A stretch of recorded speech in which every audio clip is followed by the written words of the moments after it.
Good evening and welcome to the final round of the FSR World Championship. The title decider here at the Circuit of the Americas, a brand new circuit as well, so everything to think about this weekend for these drivers. Alongside me this evening, of course, as usual, will be Chris de Jong, Sam Jones on the cameras, and Chris will be joining us very, very shortly.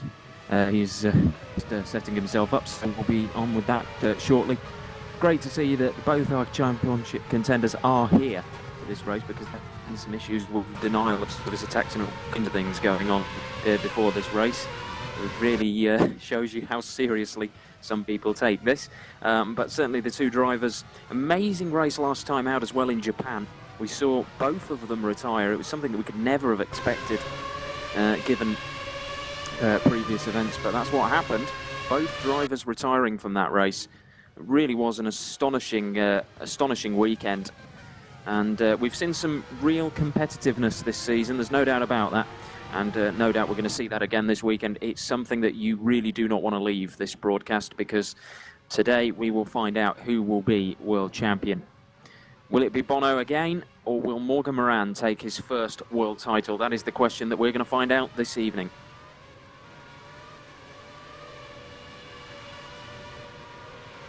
Anyway, they're just starting Q1, and we've got the usual round of drivers here, and to look out for any changes in the lineups. But I think it looks fairly standard at this point, and so they're all gone their out laps. It's going to be interesting. This I see this a lot. The drivers go out right at the start of the session, which I've never quite understood. Personally, myself, I like to leave it a little while, about a minute or so that they don't catch you on their warm-up laps before you go on your warm-up lap. But at the same time, you see them bunching up at the end, trying to find space, and you think, well, if you left it 40 seconds, you'd have space, but that's what they decide to do.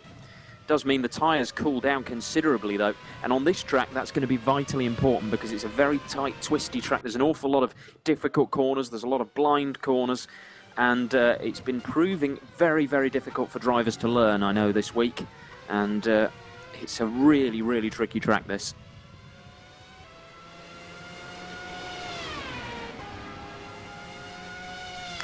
Seeing the 23 drivers that are out there this afternoon, and nobody's set a lap as yet. Peter Berliak has aborted a lap for the Twister Racing team, so not going according to plan for him, and it's so difficult to get a perfect lap around this track. There are so many corners on this circuit, and Chris de Jong has now joined us, and a very, very big challenge, especially for a title showdown this weekend, Chris. Yeah, definitely, and I don't know if you mentioned it early, but it is, of course, the big finale, and what a day I have been waiting for. I mean, yeah, the championship is going to get decided. What do you want more in the last race, right? Absolutely. I've been told actually by one of our race directors that this is actually the first time this has happened in the modern FSR era. I don't know if it happened back before 2005, which was on a different records website. Yeah. So, but certainly it's not happened for a very long time, as Martin Gosby gets very, very wide out of the exit of the penultimate corner. We're probably going to see quite a lot of that this weekend. Bono Huis is at the top at the moment on a 1:36.6. Look at Gosby as he goes across the line. It's probably not going to be that quick a lap, and it's a 1:37.0. Now, with that running wide out of the penultimate corner, you have to wonder whether he could have been up there with Thoman and Huis if he hadn't made that mistake. Clearly, and well, there's still time to go. I tried to rejoin the server, so...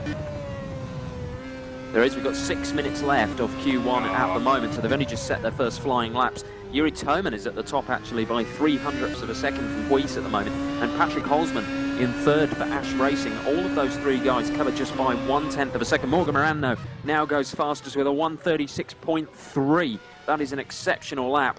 I suspect, though, that Morgan can go quicker than that, because it didn't look like a perfect lap, so there's probably some more pace in that, which is worrying for all his competitors. And I, for a fact, know that he can go faster than that. But yeah, I'm really curious to see if we will see any driver reach the 35 mark. Morgan is 3/10 shy of that, but yeah, at least the Yuri Thoman is driving so competitive. I mean, he's basically saying to Precision, I'm like your Daniel Ricciardo here, you know, for next year. Yeah, absolutely. And this is going to be a question because there are some question marks over whether Huis will return next season. So if that doesn't happen, then Precision Motorsports are going to need to look. Of course, these are only rumours that I've heard. There's quite possible that Bono will be back, and Yeah, well, certainly... I've talked with him over the past weeks and had some good conversations. And I honestly asked him, like, are you gonna return next year? And he said, I don't know yet. So that's his basic words. I don't know. So personally, I hope for it. I mean, FSR has been Bono House, the Bono House show the past 4 years, and well, it's really nice to see some change into that. Especially coming to RF2, every team has to start up over again, but Precision's still on the top. Definitely on top in the constructors, but yeah, the Drivers' Championship is gonna get decided, and what a venue to be decided on. I mean, Circuit of the Americas not my favorite track, but in RF2 I must say that the track looks a little bit wider. You know, there's plenty of room to overtake, plenty of multiple lines through corners that you can take, which allows overtaking. And if Morgan and Bono are evenly matched together with maybe 1/10 separating them, I am convinced that we will see an epic battle for the championship. Yeah, I think you're absolutely right. It's actually a circuit that I actually quite like, although it didn't do me much good yesterday, but it's one of those... certainly one of the better circuits still, because as Morgan Moran is now on a flying lap. It's a real challenge for the drivers, and that's what they're like. Some of the newer circuits really are lacking in the challenge element. I don't think that the best Tilke circuit is like Malaysia or Turkey, to be honest. Yeah, because Turkey. Those again, they're a bit more of a challenge. A lot of the new circuits are perhaps lacking in some of those challenging corners. And this one, with all the blind corners and the twisting sections, it really is a real challenge for a driver. And quite often, the most competitive drivers, they do like that. They like to be challenged. Yeah, and well, was talking about the layout in Turkey. That's really, you know, not really challenging, but it has a nice flow. You know, it's from corner to corner, not really 90% of 90 degree corners. Turn 8's a corner where you need a lot of guts, though. Yeah, sure, but turn 8, that was like the first corner where Thielke thought, okay, let's do a 270 degrees corner, and then he was like, okay, people are liking this, so every time now in every circuit design, I'm gonna add that in. And although Russia was really nice, really surprised by that. Even though the racing was a little bit boring, he is improving on this track. He will never reach the level of Suzuka, though. No, that's fairly true, and we saw a lot of competitive racing there last weekend. Yuri Toman has just gone fastest on a 1:36.304. He's looking very strong this week, and of course looked strong yesterday in World Series Ace. Although having said that, he didn't win. Mohammed Patel did that certainly in the second race. 36.2 now from Morgan. He improves and goes back to the front, but only by 7/100ths. You would think that Toman, you know, I mean, that you're not talking about much to find with 7/100ths of a second. So, Toman looking good for Madcape, and Madcape have, you noticed at the end of the season, just been hiring a couple of drivers from other teams just to try and get some good points, and it's been a good tactic. Yeah, in Japan, Jiri, no, I believe it was someone else, right? Who drove for Madcape. It was. Wasn't it Hodas? No, I believe it was Toman, indeed. It was Jiri, yes. Yeah, that had a DNF, but was well on his way for the points.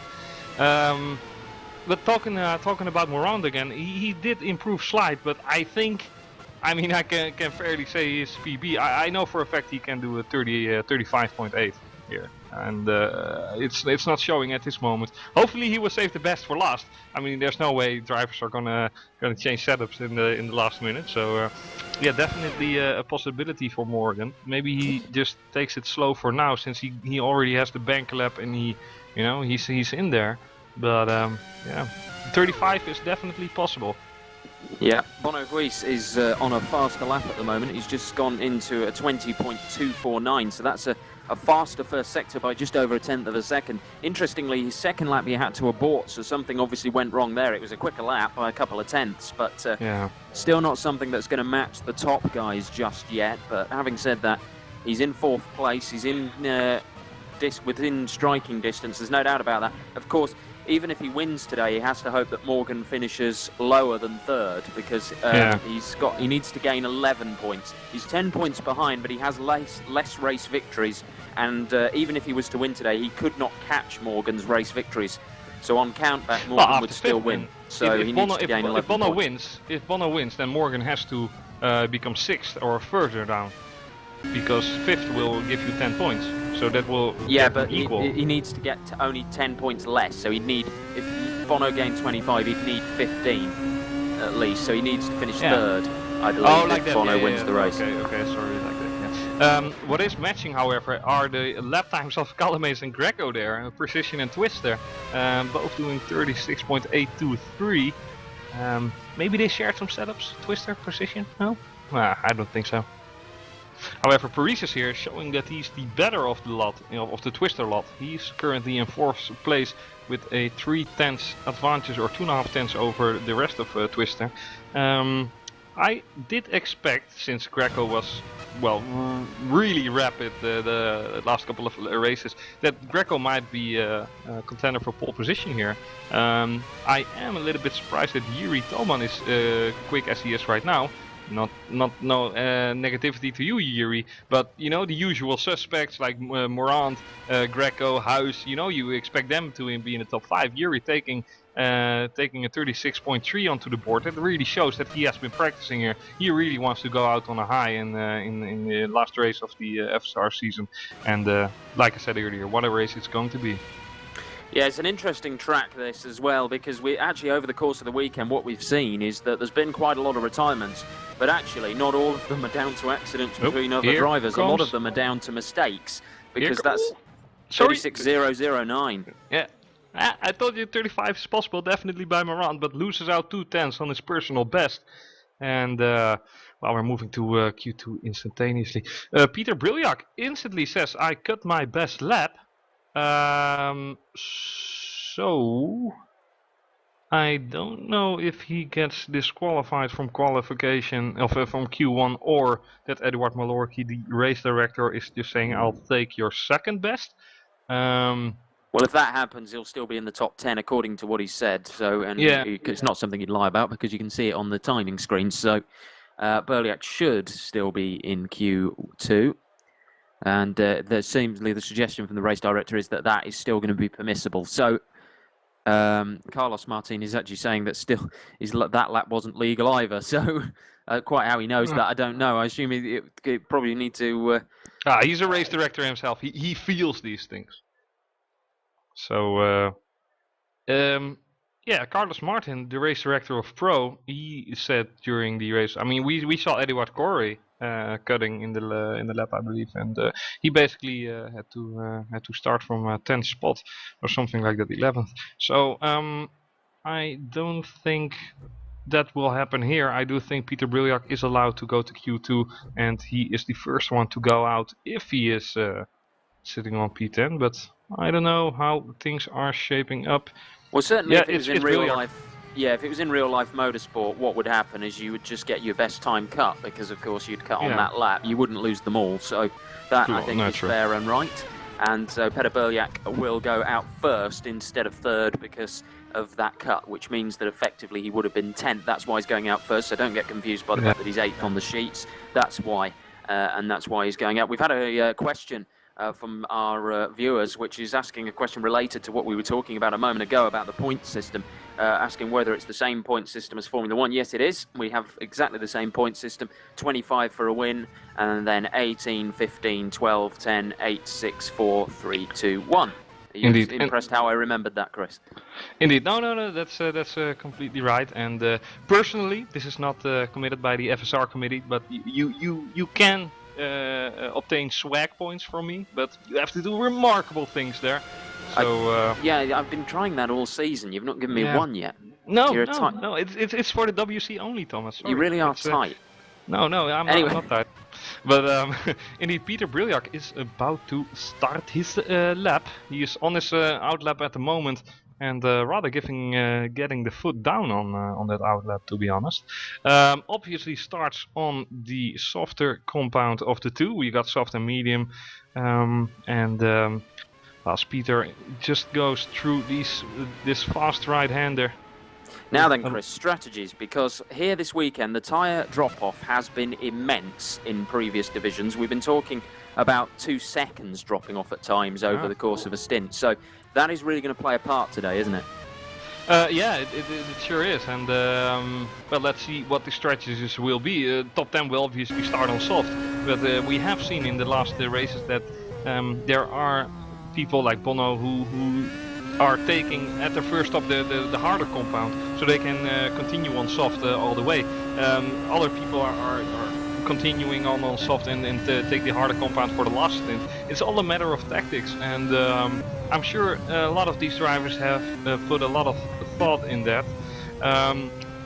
Still, our strategists are telling us that it's probably going to be a 4-stop race, so there's going to be plenty of pit stops. 3 or 4. It certainly was. Yeah, yesterday it was. Well, most drivers yesterday in Ace made 3 stops, so I would imagine that there are probably 2 stops actually. I think some did 3 stops, but given that that's only a 60% you should say 3 race. or 4 maybe. Yeah. I think maybe for the front runners, because they are driving faster, obviously. I think they might do 3 or 4. I honestly have no idea what Morgan is going to do. Oh, Morgan is going to do a 5-stop. There you go, precision. No, I actually have no clue whatsoever, but I should say a 3 or 4. Peter Briljak now coming on to the last sector of this track, and did show a stunning first sector though. Not stunning, but nevertheless, we don't know how much the times are going to be affected by the fact that they're having to use. That's a different story. I mean, they shouldn't be affected too much because the radiators and ducts that we've been hearing this weekend are actually not too dissimilar to Q1, so there shouldn't be much of a difference. But it's only 1 lap, that's all you get, and 36.7, I mean, that's not particularly impressive, but we'll have to see what others do. Yeah, we do, but he looked well on the way for a real good classification.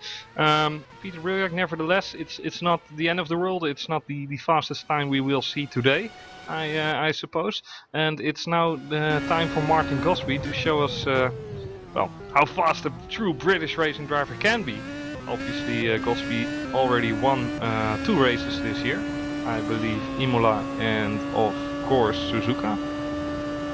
Yeah, he has indeed. He's been a revelation this season as Martin Gosby, actually, and a 20.2 in the first sector, so already a 10th and a half up on Peter Briljak. So that was a very good first sector, and that car looking so planted through those S's, which were made to replicate Silverstone, for those of you who are wondering, and they certainly do look like that, the way that you drive through them. Well, yeah, I like this corner. That it was Silverstone that it was chosen to replicate Maggots and Beckett's. Okay, but I like this corner. The chicane before the DRS, the second DRS straight. You have so many room there on the track. There are so many lines you can go through, and if you have someone behind you, it's stupid to not take a defensive line because you can just dive in there with room to spare. So I think we will see a lot of overtaking if the drivers are really close to each other. Martin Gosby giving it everything he has got at the moment, and he is looking rather controlled, isn't he? Yeah, he certainly is. There's a 10th of a second down though in the second sector on Peter Briljak, which is interesting.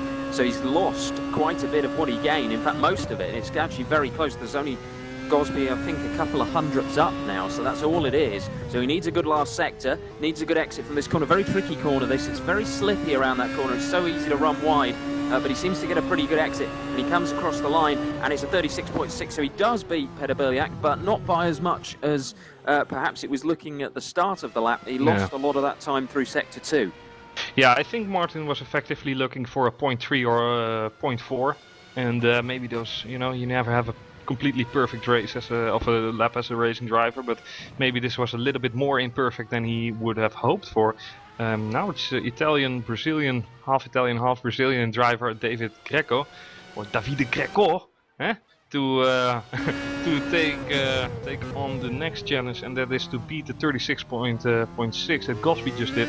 Looks really tight and well through turn 1, and I have to say about turn 1 though, I mean, in a real Formula 1 car we can raise our seat a little bit and put a pillow under it. In real Formula 1 you can barely see above the nose, so going onto this first corner must be a disaster. You have no visibility whatsoever going up a hill like that. Yeah, and David Greco with a similar first sector to Briljak, so it could be down to setups actually, the way that these times have been going, especially, although having said that, Gosby is part of the Twister Racing stable as well, but doesn't necessarily mean you run the same setup, sometimes it just doesn't suit. Greco a little bit twitchy on that exit though. did lose 1 or 2 tenths, but maybe he can get it back to top speed. He does have a top speed of 319 kilometers an hour. It's around 185 miles. He's not looking sublime, but he's really up there, let's put it like that. Yeah, well, his second sector was the fastest we've seen so far in Q2, and it's 39.999. That is not very neat, that, but there we go. And through the final sector, he looked very, just about kept it on the circuit there as he heads for the final corner. And it's a good exit from the final corner. I think this should be fastest. There were a couple of little mistakes there, but I don't think we'll see a perfect lap from anyone. It's that kind of track, and he's gone second. So those mistakes did cost him. It cost him indeed, and like you said, I don't think that that in terms of radiator size or brake duct size, we will see a lot of decreasement in terms of speed. But yeah, I expected Greg to do a little bit better than that, and hopefully he expected that himself. Nevertheless, it's now time for Jong Kostadinov, and yeah, I'm curious to see what he will do. I mean, I have no clue where he is standing at this moment. Does do a 20.4 in sector 1. I haven't Which is not that great. No, it's not. He did have a shot in like 2 weeks ago in Japan it was, but yeah, he had an unfortunate DNF. But Jong Kostadinov definitely a driver that is able to do great stuff, which we've seen last year in Monza, where he was fighting for the win even. And well, it's R affected too, so maybe he just didn't find his groove this year. Last race of the season, he still got one more race to prove himself. And well, he's obviously not going to get fired since he's the team principal himself, but yeah. It's a good way to make sure that you don't get fired, basically, isn't it? Own the team. True. Yeah, that's 40.1, so the second sector not that great either from Dian. No, and by not getting fired, I mean, that's why I'm still at Networks. I pay Ernesto like 100 euros a month, and he, you know, says, okay, you can stay. I don't think Ernesto wants you to say that on the public, public channel. That's definitely something you should keep secret, that I think. No, we're a great family in Networks. Jong Kostadinov, however, he goes on to the towards the straight, opens up the DRS one more time, and it gets him a 137. Whoa, 37.1. Jong Kostadinov out-qualified yourself a little bit there. Strange, I think that's actually slower than the time he did in Q1, which normally would expect, but a lot of these guys are going about the same pace. As I say, I think the radiators and ducts here really don't wear that much. So you would be expecting times very similar to Q1, and some will, particularly those that respond well to pressure, will probably actually go faster. So your people like Bono and Morgan, for instance. Yeah, and here's the one-lap wonder, Patrick Holzman. Ooh, one-lap wonder, getting a little bit pressured on the braking. There's commentator's curse there. No, he lost out on the braking. He locked up. And he slid out. I know, just as you were saying that he was a one-lap wonder, so there we go. Well, not my actual words, but still a decent first sector, 3.729, that's not bad. No, but all I wanted to say is Patrick is a really fast driver over one lap. Actually, lacks the consistency a little bit in the races. That's fair to say, right? So. Yeah, I would say so from what we've seen of Holzman. He's actually 5'10", numbers slightly wrong there. So he's half a second off in the first sector, so I think it's just a case of finishing the lap here now. Making sure it's clean and tidy, because you never know, somebody else may not be able to finish their lap, and then you get pushed up. So yeah, Bono had this last time around. But he's had it twice this year, in fact. Yeah. So we don't normally expect that from Bono at all, but to do it twice in one season. But that's a much more respectable middle sector from Patrick, a 40.005, so that's actually not far off the fastest.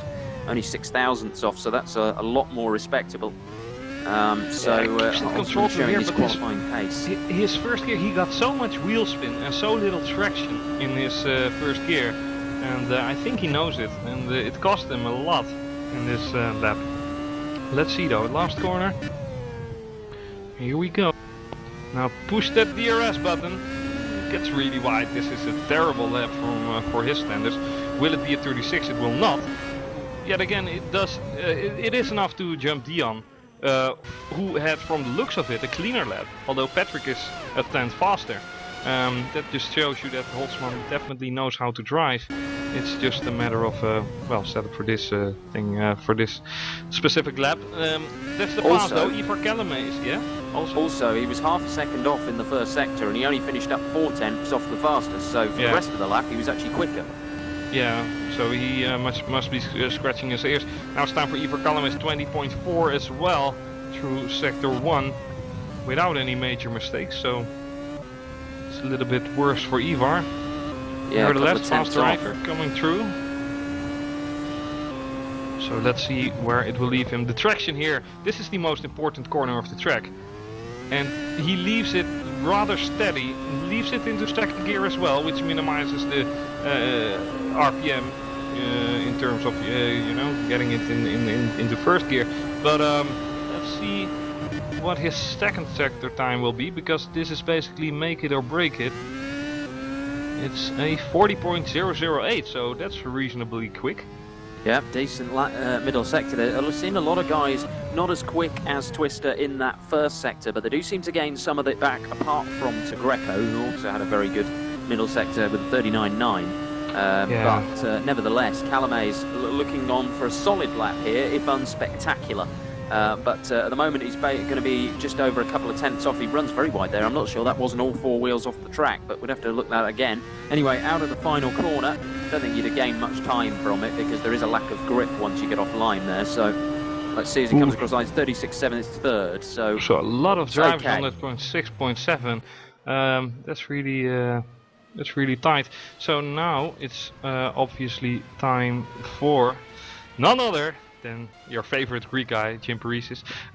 Coming back to that Twister effect, I noticed as well that since David Greco bought the team from David Dominguez, Twister is just basically going faster, you know, and maybe Greco is just doing a better job. I don't know, but yeah, they definitely got a new life, and well, you certainly see the results from that. So certainly it's shown an increase in Greco's pace as well, which is maybe he feels like he's got to set the example now that he's team boss, and really and also of course it takes a certain amount of pressure off if you're the team boss. We discussed that earlier with Deanne, so you know, you're not ever worried about losing your drive or anything like that. You can't be. So well, personally I favor Greco way over Dominguez, but that's not my business. 20.2 for Jim Paresis here, sector 1, so that's definitely up there.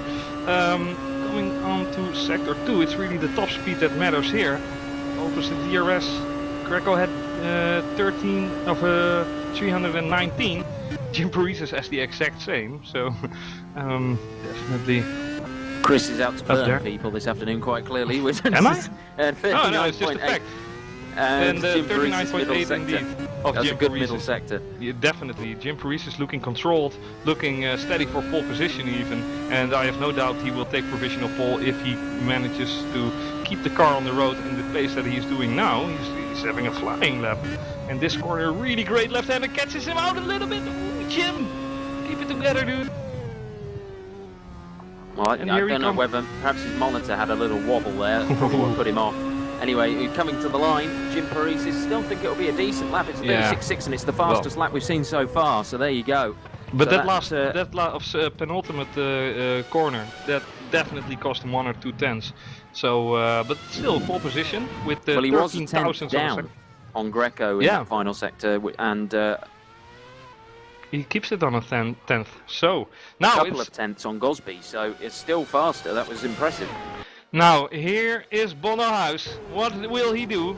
He will lock up for corner 1. Not again, Bono. You did a horrifying lap in Suzuka. Give us all the pleasure of watching a 4-time world champion drive this in full potential. Here he goes to the S's. Towards the right and the left. Who gets catched out a little bit. 20.4 is the result from sector 1. Which is not great. No, 401 though, so I give him the blah blah blah above the doubt, whatever it's called. He got it. Yeah, benefit of the doubt. There you go. So he basically has to keep it controlled as I do here, but he locks up again. And well, not the traction as well. I know. I mean, earlier on in the season, I remember saying in the second round, and Precision Motorsports had posted a light-hearted comment about my comment on the fact that Bono wasn't as good in qualifying as he has been in the past, and that was suffering him in the race. But I think that the season has proven me to be right. And that's what I mean. I mean, like a minute ago, I'm not bashing Dominguez. I'm just saying that Greco's doing a better job, right? And that's a fact. I mean, clear is clear. And like what you said about Bono. Minds, that's our remit. Yeah, so. no, indeed. And it's your reading as well that Bono did a better job last year. And that's a fact as well. It's maybe not nice to hear, but it's true. So it is. Here we go. Bono, he's really out of position here. I wouldn't be surprised if this would be a 37. Well, because to be fair, looking at the sectors, it's looking okay. The middle sector was all right. So that this is a 37, I think. 36.6. No, 6.6 even. Wow, he found some time then.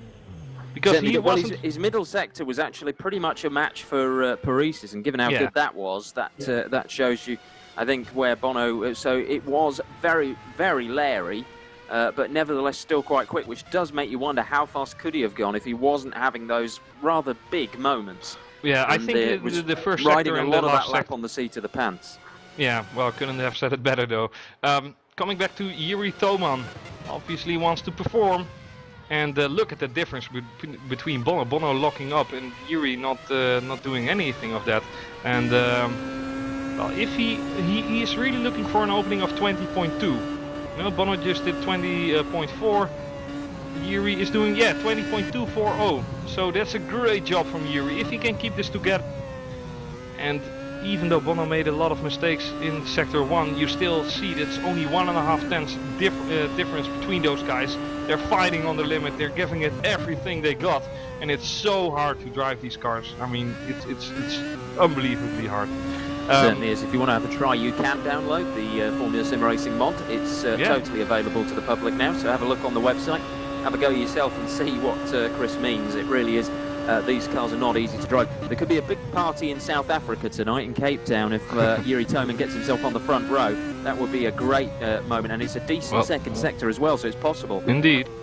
Yeah, 39, but I didn't even knew he was South African. I thought the Watnell was the only one, but... I think the owner of Mad Cape Racing is indeed South African. Yuri's not. Like that. I was talking about the team. The team is a South African team, I believe. Yeah, okay. Never mind. Never mind that. Yuri Toman here. On to the penultimate corner here. Takes a way better line than his teammate House. And coming up to the last corner. Keeps it cool. Keeps it together. A little bit of oversteer though. It does compromise his exit speed. Will it be enough for pole position though? It will not. He takes third place away from Bono, who gets pushed down to P4. And Yuri Toman with a 36.644 takes the third spot. So coming down to the last corner now. This is the last qualify lap of the 2014 Formula SimRacing World Championship season. Morgan Morant coming here for the last qualify lap. And what a decider it will. No locking up for turn 1. Ooh, a little bit out of shape out of that corner. I don't think that cost him too much. Oh well, it will not be a 20.2, I think. Although he is rather stable here, Morgan Moran. Dang you. 20.3. No, you're right, 20.3, yeah. So that cost him a little bit. He needs to improve now, and I think a pole position would be perfect for him. He won't have any high emotions during overtakes and whatever. So. That has been in Suzuka, or that has been the case in Suzuka. Yeah, never mind. That's all water under the bridge. Goes up to the straight now. We have seen the Twister Racing cars on 319 kph. How is the Netrex doing? 16, 17, 18, 19, 20 even. So basically matched up together.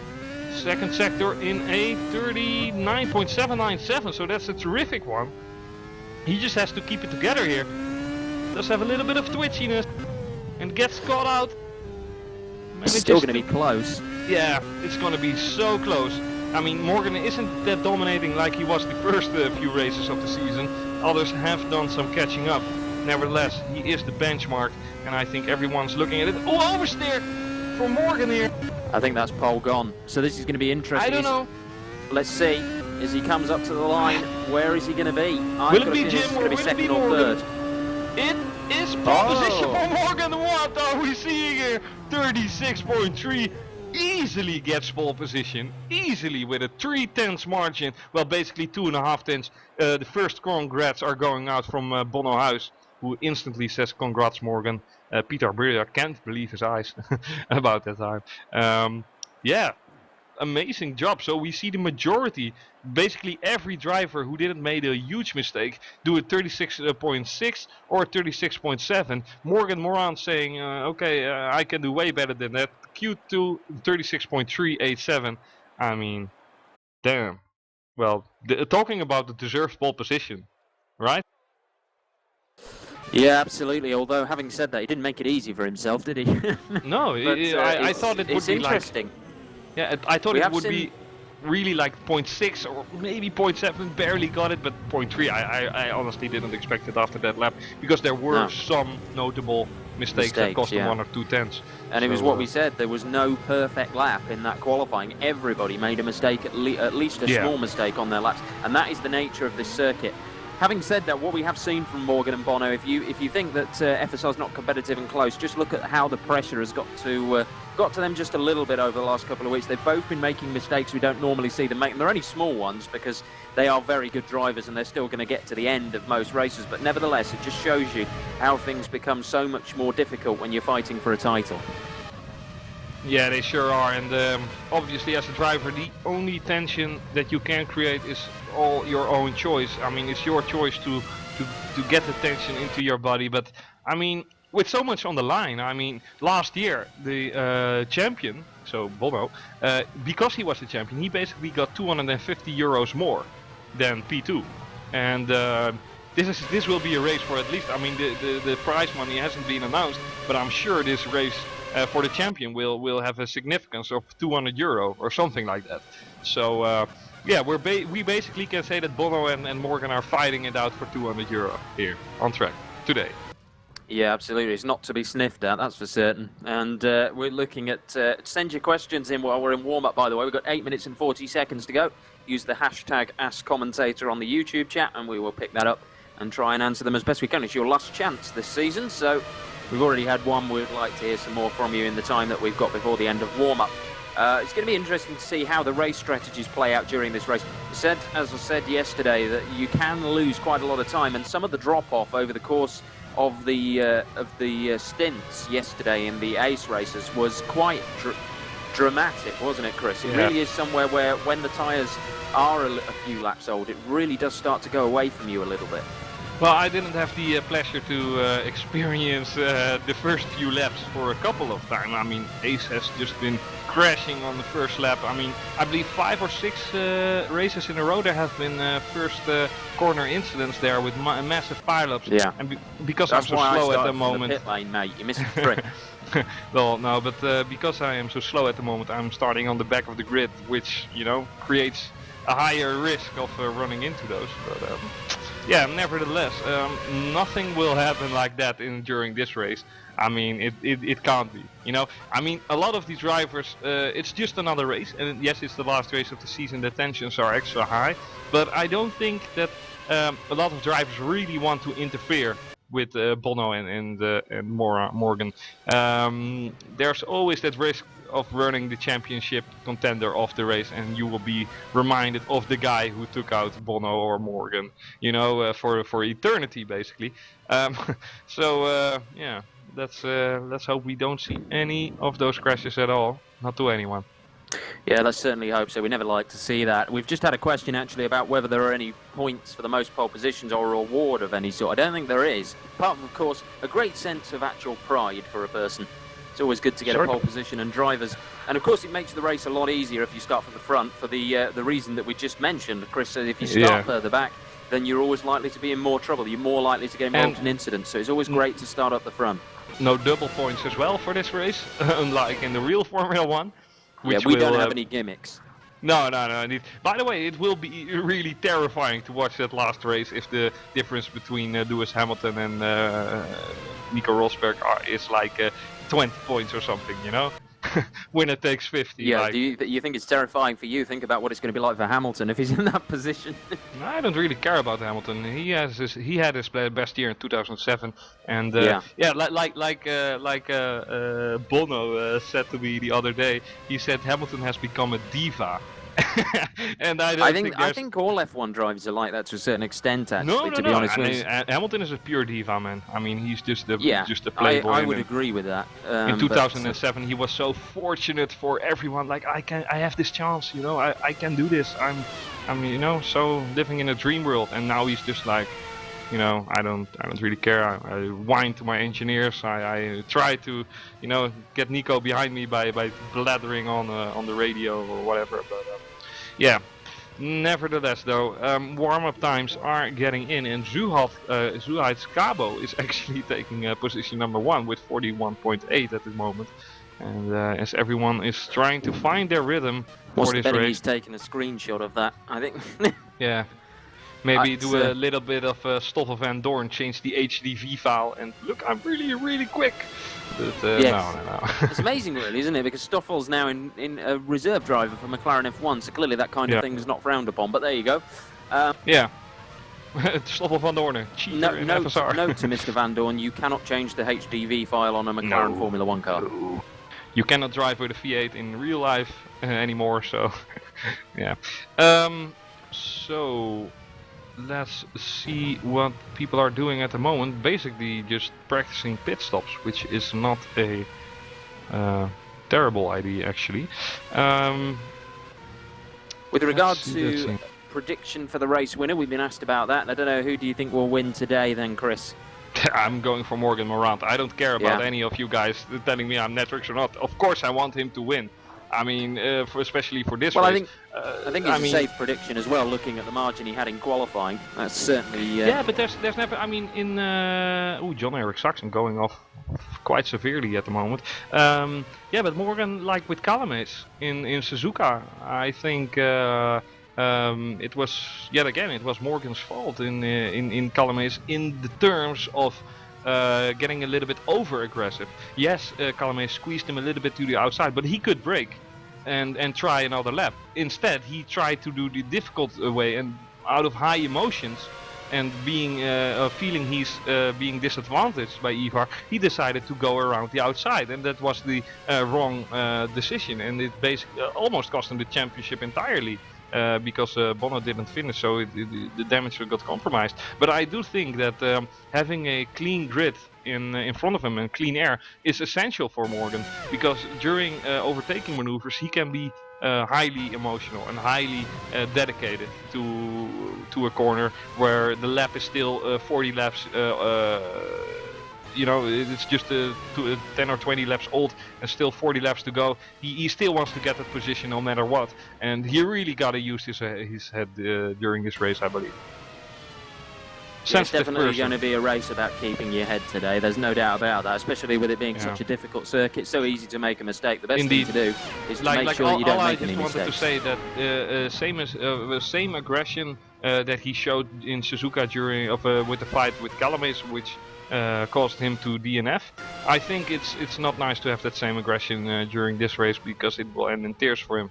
And I know how badly Morgan wants this, and of course the entire Netrix team wants this.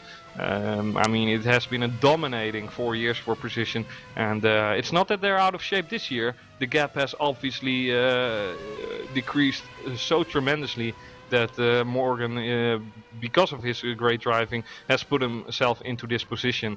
And well, it's just amazing to see that the last race of the season we will have this champion decider. And if you need a snack, if you need popcorn, if you need anything, just be right back right now, and we will see you in 2 minutes. But don't miss the start of this race. You definitely don't want to miss the start of this race. Popcorn, I think, is definitely advisable for this race. Absolutely, with plenty of toffee on it, or chocolate, depending on your particular like. Yeah, I don't know if we. I mean, if we would see carnage in turn 1 and whatever, you hear? I'm knocking on wood for that 3 times. But if we would see carnage in turn 1, the popcorn obviously will be saved for the forum debate later on. But yeah. Yes. And we can tell that from experience. It's quite. It always is quite entertaining to watch how some people. Keatley makes horrible mistakes and finds himself in the wall. And Patrick DeWitt now tries to connect to the server. his teammate Marcel van der Linden says Patrick can't join the server. Download mod failed. He restarted, but still issues. So issues for Patrick DeWitt to get his car going. Let's put it like that. And well, it wouldn't be nice to end the season for him. So no, it certainly wouldn't. It's going to be an interesting one. Somebody was asking actually whether we would get, we've got any news for the 2015 season. Well, let's just tell you this. If anybody did have any of their drivers signed for World Championship for next season, they're very unlikely to tell us. So, yeah, unfortunately, that's the way things tend to work in FSR. So you generally find out about that as the season goes on. They usually will make their own announcements, though. Keep your eyes on the forum because there is a news and announcements section there and a media centre, and it's quite possible that the teams will announce that themselves over the next coming weeks. So keep your eye on the forums. Don't think that the FSR forums will be dead over the winter. They probably won't. There will no, and always of course be we something will to have the talk winter about. series as well. I mean, Yeah, I would we be will amazed indeed. if we I'm sure there will wouldn't, be one. There usually is. So yeah, keep your eye out for that, especially if you want to get involved, because of course that's a great chance for drivers to introduce themselves to FSR.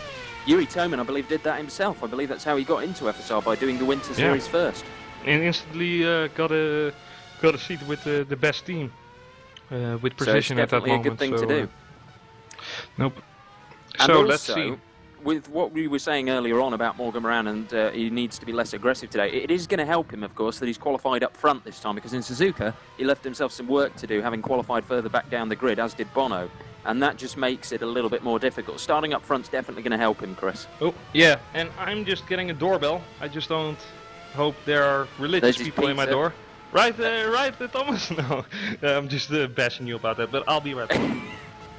For those who don't know, that's... You really... Alright, Chris de Jong there teasing me, as per usual. So we'll just wait while he goes gets his pizza.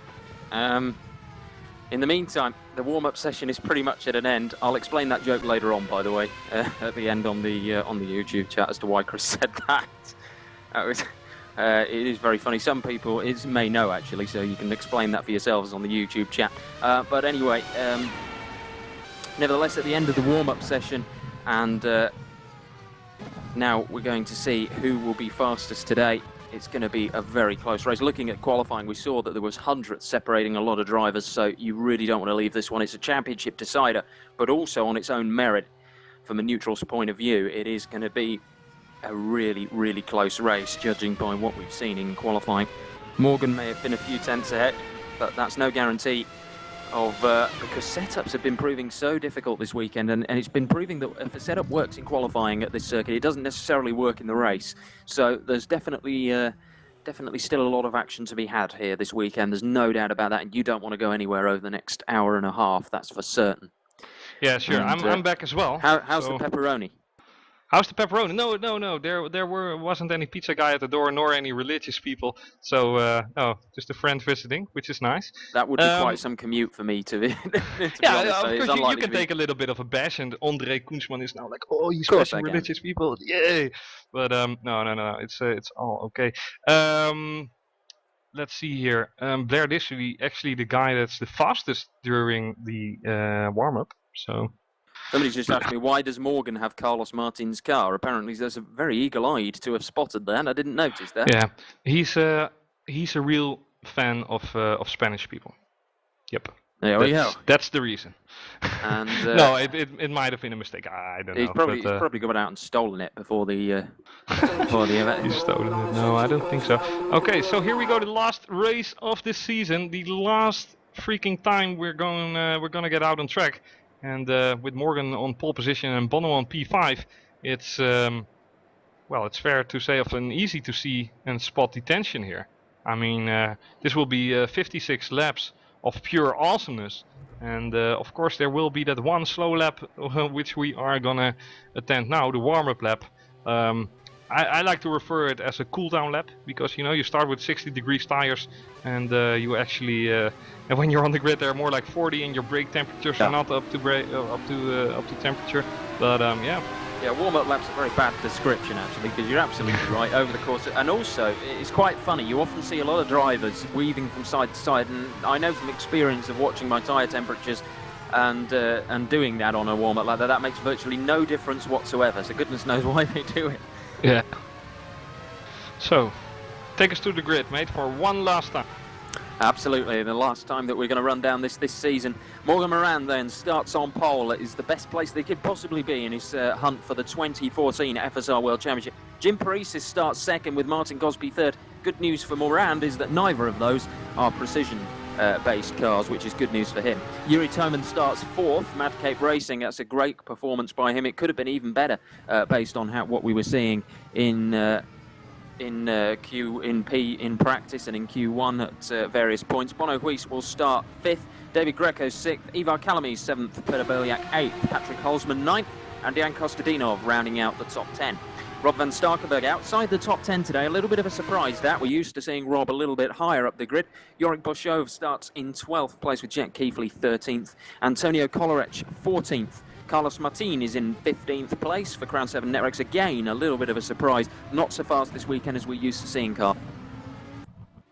16th place is Peter Helmbro, who had that first points last time out in Suzuka. A great moment for them. Mike Partington 17th, John Eric Saxon 18th, Blair Disley 19th, Luka Oslakovic in 20th, Zuhat Skabo in 21st, Dino Paolini 22nd, Marcel van der Linden 23rd, and Patrick de Witt is going to enter, and that is why the race director has restarted the race, the warm-up, and we'll go to the formation lap again so that Patrick can join, because he's finally managed to sort out his problems. So de Witt will start 23rd, in fact, with van der Linden 24th and Godek 25th. With the race director. Well, that's just a fair decision. So Patrick de Witt, old school veteran, can join this race and show us what he's made of. Obviously, has had a lot of criticism during this year, but I think this is the fair move. We already saw a little bit of a bothered Q2 with the Pro Series earlier this day, with someone being crashed out, Adrian Falcon being crashed out by someone who wasn't even allowed. No, none of that nonsense here. So just another formation lap, and you have to run us to the grid one more time. No, joking. But I've run out of breath now. It's going to take me a couple of minutes to get it back. So. Oh, certainly. By the way, the reason that Patrick de Witt would just clear this up is starting ahead of van der Linden and Godek is because I believe they've got back of the grid penalties, which is why, even though he didn't join the server until late, Patrick starts in front of them. Yeah, and then it's A location as well. Marcel van der Linden surely had it back of the grid, but it's also in terms of A location, I believe. Whoever allocated you first get an automatic back of the grid for a late allocation, I believe, don't you? So that is why that happens. So that is why Patrick is starting in front of van der Linden and Godek, just to clear that up. Nevertheless, I think that Jim Paresis and Gosby will make life rather hard as possible for Morgan. But if Morgan is in the groove and he can get an early lead of 1 or 2 seconds, he's basically off. So everybody of Netrex is obviously hoping for that. And with my comment earlier, of course, I want Morgan to win the championship. It wouldn't be healthy if I wanted Bono to win. Nevertheless, I mean, we're not sore losers at Netrex. We are sportive people. So it's an old diplomatic saying that whoever wins deserves it, is what we're basically saying. Yeah, well, that's basically it. I mean, I wouldn't be completely mad if Bono would win the championship. He would have obviously deserved it because he really got to work from it. And since he's starting from P5 and Morgan has pole position, he got to work really hard for it. But nevertheless, let's hope for a terrific battle between these two giants. And let's see what will happen. So final warm-up lap, final start of the race of this year, and something else we should probably discuss. Somebody's just been mentioning on the YouTube chat about the pit lane here. Was it particularly long? It's not. I wouldn't say it's overly long, but one thing about it is a very, very tight entrance. Yeah, as I found out to my cost yesterday because I crashed into it. I'm just happy we don't drive on we didn't drive on Korea this year, because last year and the year before that was just that really is a harsh one as well. Yeah, worst T-Wood track ever.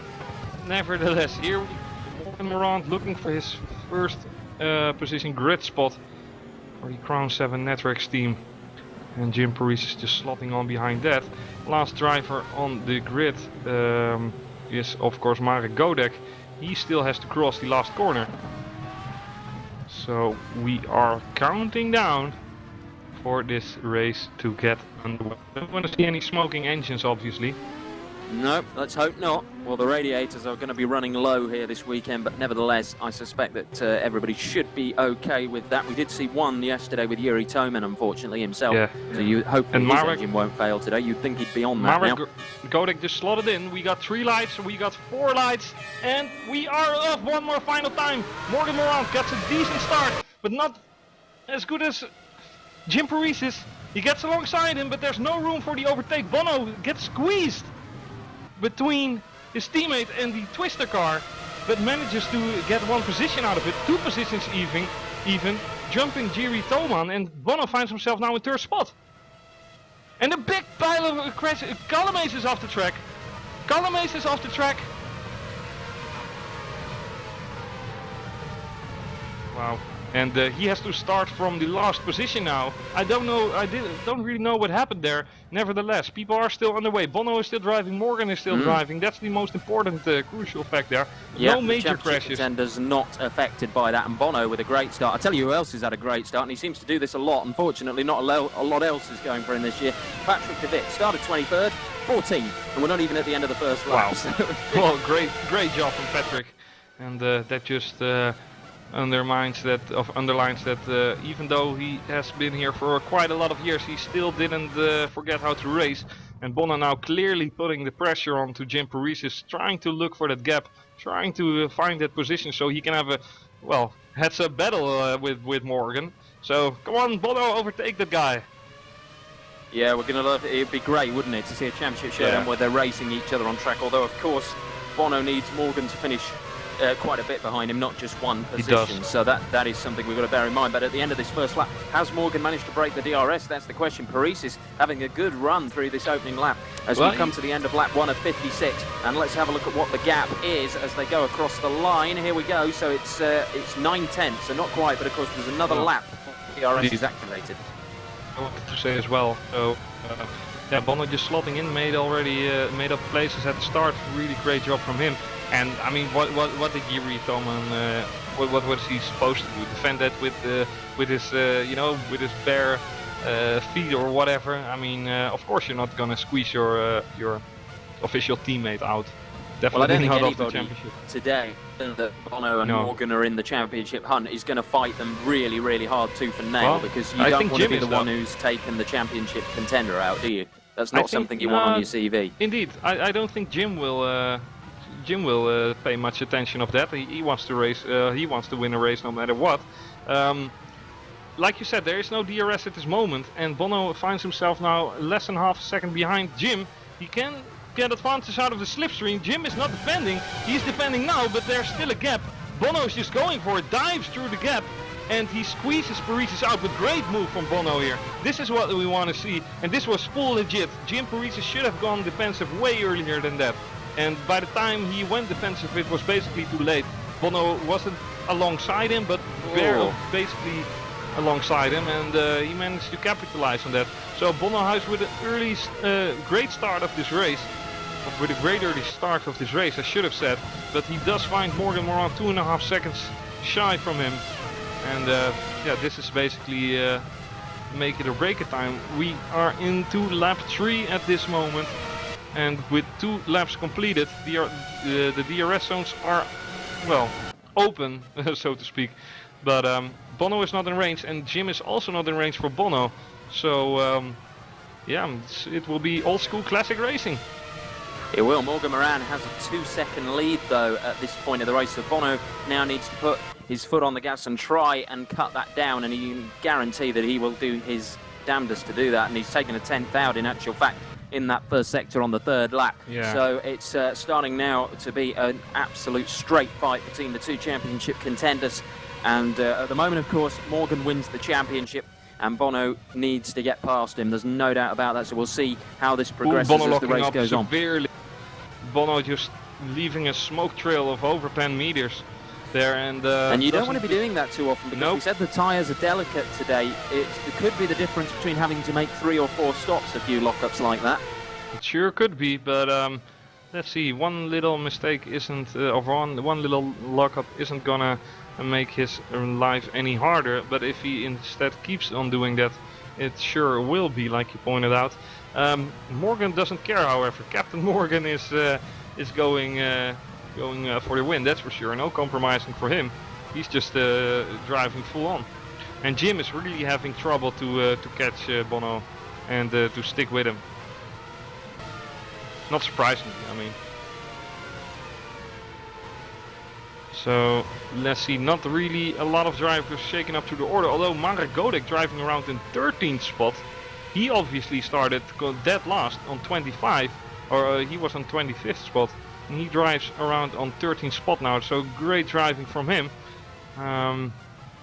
Let's see. Not Morgan just edging out half a second more over this last lap. He's showing tremendous pace.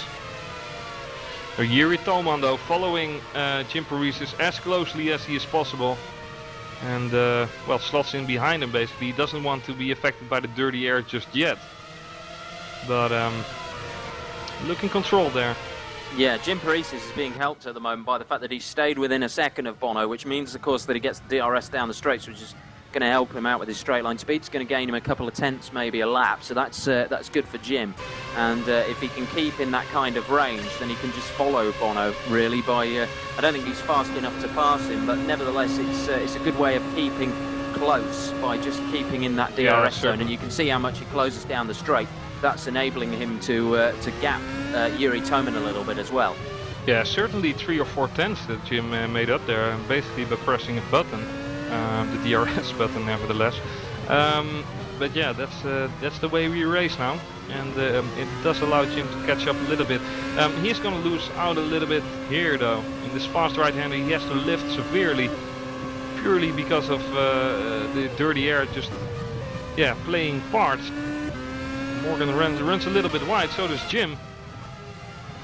The rest of the pack still controlled behind that. So let's see what the lap time will be of Morgan. It's a 42.9 compared to a 42.6 to Bono. So Bono made up 3 tenths during that last lap. He has to have more of those in order to win this race.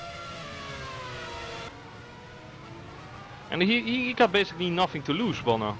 I mean, of course he got his 4 World Championships. That won't be a 5th if it stays like this. But in terms of overtaking and whatsoever, he has really nothing to fear.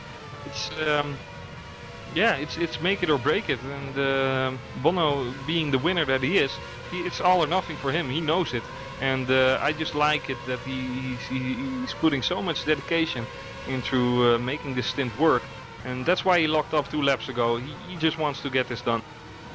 He does, and he took 3 tenths out of Morgan Moran that last time around. Jim Paresis just had a pretty poor exit from the previous corner, which has allowed Yuri Toman to get pretty close to him and has lost him a lot of time on Bono, who has actually taken some more time than Morgan so far on this lap. It's going to be one of those things as Bono makes another lock-up. There's can obviously be a theme today.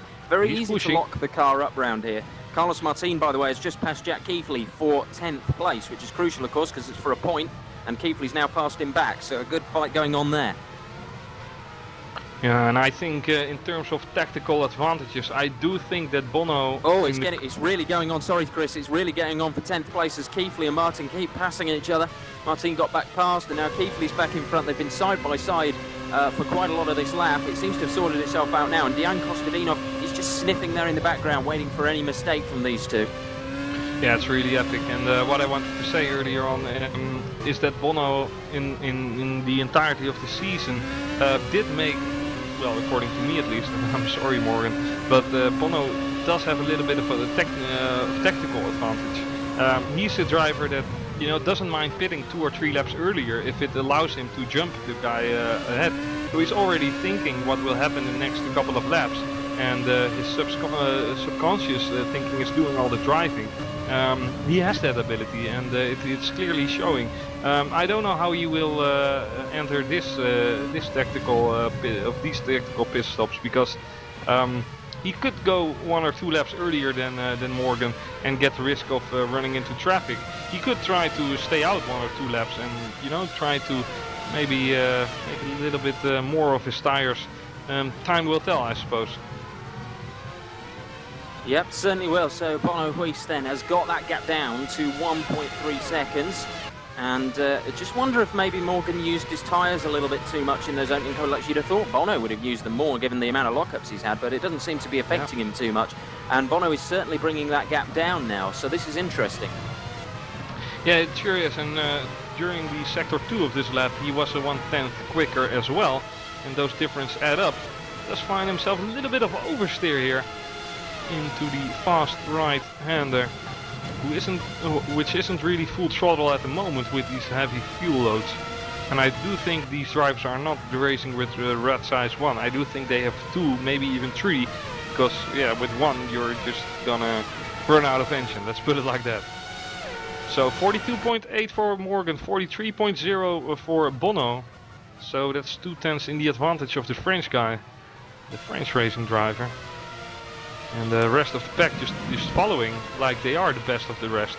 And I'm talking about Parisi's, Thoman, Gosby, and well, Greco having a lot of trouble to follow Gosby, his teammate. But 1.4 seconds is the gap. So Bono Huis, it was a great last sector by Morgan Randers. Huis gets a little bit sideways out of the end of the S's there. It's really interesting to see that Bono's really having quite an excitable car, I think is to say the least this weekend, but it seems to be working for him so far this weekend.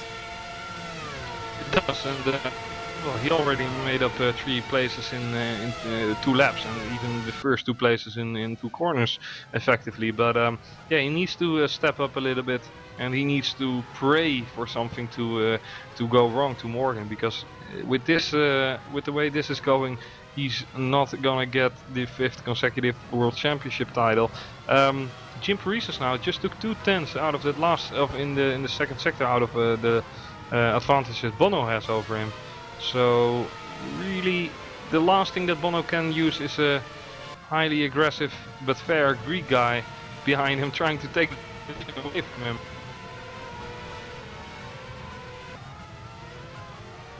So let's see, coming onto the straight right now, Morgan Morant is doing a 1:42.861, 42.831 for Bono, so evenly matched. A very early pitch for Thoman here, Chris. Wow. So, and Janko Sladinov in as well. It shows you how much the tyres are wearing around here. So they're having to go. He's gone on to another set of soft tyres, but only 7 laps complete then for Thoman before he had to make that first pit stop. We'll see what Kostadinov goes with for his tyre selection for the second stint. Well, Yuri coming out of track, Will, Marcel van der Linden, they make contact! Yuri and Marcel van der Linden make excessive contact. This is, I'm losing my words again. I mean, Marcel van der Linden just going onto the racing line and steers into the corner. Didn't have any vision of Yuri there because of the nature of the track. Yeah, it's the nature of that pit exit, isn't it? It's very difficult to see them coming because they're in your blind spot as you come up the straight, and anyone who drives will know exactly what a blind spot is in your wing mirrors, so you can't see them there, and then all of a sudden they're there when you turn into the corner. It's something that's been a problem all weekend. It's not the best pit exit, if we're honest. It could do with being I think exiting out to the exit of turn 1 rather than actually into turn 1. I think that would probably be safer, but that's the way they've designed it. Yeah, that's why Thielke gets so much money. Huh? Yeah, and why he's so hated by most people who are actually in the know.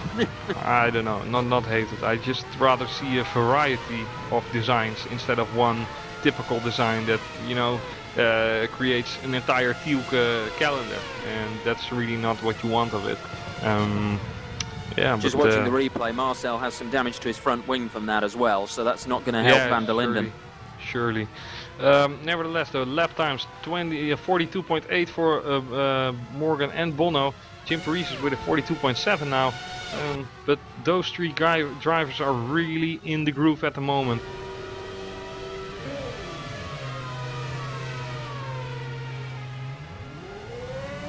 So let's see here. Yuri Thoman already up to P11. After that, well, the pit stop wasn't unfortunate. What happened 5 seconds later was, however, he tries to make up a lot of spaces right now, and it's the only choice he has. Morgan still in the lead, but still on followed closely by Bono Huis, and Jim Paresis is now really closing into the 4 times world champion. And well, he basically knows that he let Bono pass, not on purpose, but he left the door open, and doing that with Bono is just saying, okay, you can pass, basically. So, but he tries to correct this mistake, and 42.5 in sector 2, so loses out a little bit, Jim Paris. And well, even being able to follow Morgan Morant and Bono House is really amazing to say, and Jim just shows that he has been cut out of the right racing wood, so to speak. And he's not giving up on this. Oh, Morgan is pitting, Bono is pitting as well. Jim Paris will lead this race because Bono House and Morgan Morant are pitting. I really don't hope they're sharing pit boxes. I would not be happy for Bono. Ooh, still not stopping. Oh, no, that's not the case. That is not the case. That's one obstacle cleared. Yeah. Jack Keithley in as well for GC Omega Racing. So a lot of very early pit stops here. We were expecting that to a certain extent with the tyres being as they are this week, and it was quite a surprising retirement by Dejan Kostadinov. You mentioned the fact that he'd retired, Chris, and he just basically came out of the pit lane and pulled up. I have to cut you in on this. I have to cut you in. Ooh, Carlos Martin gets squeezed wide by Marek Godek. Marek Godek, what are you doing, you lunatic? Seriously, that was just pushing someone off the track. What I wanted to say is that it's really unfortunate for Bono, since he's now behind Carlos Martin, and Carlos Martin has every right to defend this position. He didn't pit yet, but he can make life so easy for his teammate by not letting Bono pass with ease. Greco's missing a rear wing. He's missing a rear wing. Oh, and he spins onto the track. Corrects it. But what I wanted to say earlier, I mean, there was just half a second in between Morgan and Bono during the pit stops, but now it's just Bono who has two cars, Carlos Martin and Marek Godek in front of him, and Bono is just going to overtake Carlos Martin here. He is quicker, he does have the racing line and the advantage, and Bono gets himself onto P7 once more. Great move. Yeah, it certainly was. It was never going to be easy, that one, because of course that was Moran's teammate, so he was always going to defend that well, Carlos, but the newer tyres there paying off for Bono. He's already, though, now 2.5 seconds behind Morgan Moran. That's how much he's lost, and he's not really taken that long to get past Carlos, so that just shows you how much time it costs you. Jim Paris is now in the pit lane as well from the lead, as is Peter Berliak from 3rd place. Yeah, and I mean, I hope for Bono that Marek Godek pits. He does not. Because what I just seen from Godek with Carlos Martin was really obnoxious. I mean, he basically just steered to the right while Carlos was still next to him. Bono now coming on to Marek Godek and brakes later, gets the position done, gets the move done, has a little bit of a lockup though. Won't do his tires any favors. Nevertheless, he is into clear air again, but Morgan Morant already more than 4 seconds ahead than Bono. Just because of that half a second pit stop there. If Bono would have continued one more lap, he obviously would have lost out because Morgan would have fresher tires for that one lap. But if he would have stayed out, he would not have been into traffic like that. But it's really, really unfortunate. It's not what we want to see, obviously. And the good news for Morgan Moran was that the Precision guys that were in front of him but all pitted before he could catch up to them on his new tyres, so that worked out well for Moran, and hopefully if he can gap them enough next time round he won't have to worry about that anyway, so it should be a straight fight now. Marek Godek, I'm not really that surprised that he's been crowding people off the track, because to be honest he's set a bit of a tone for it this season, but there we go.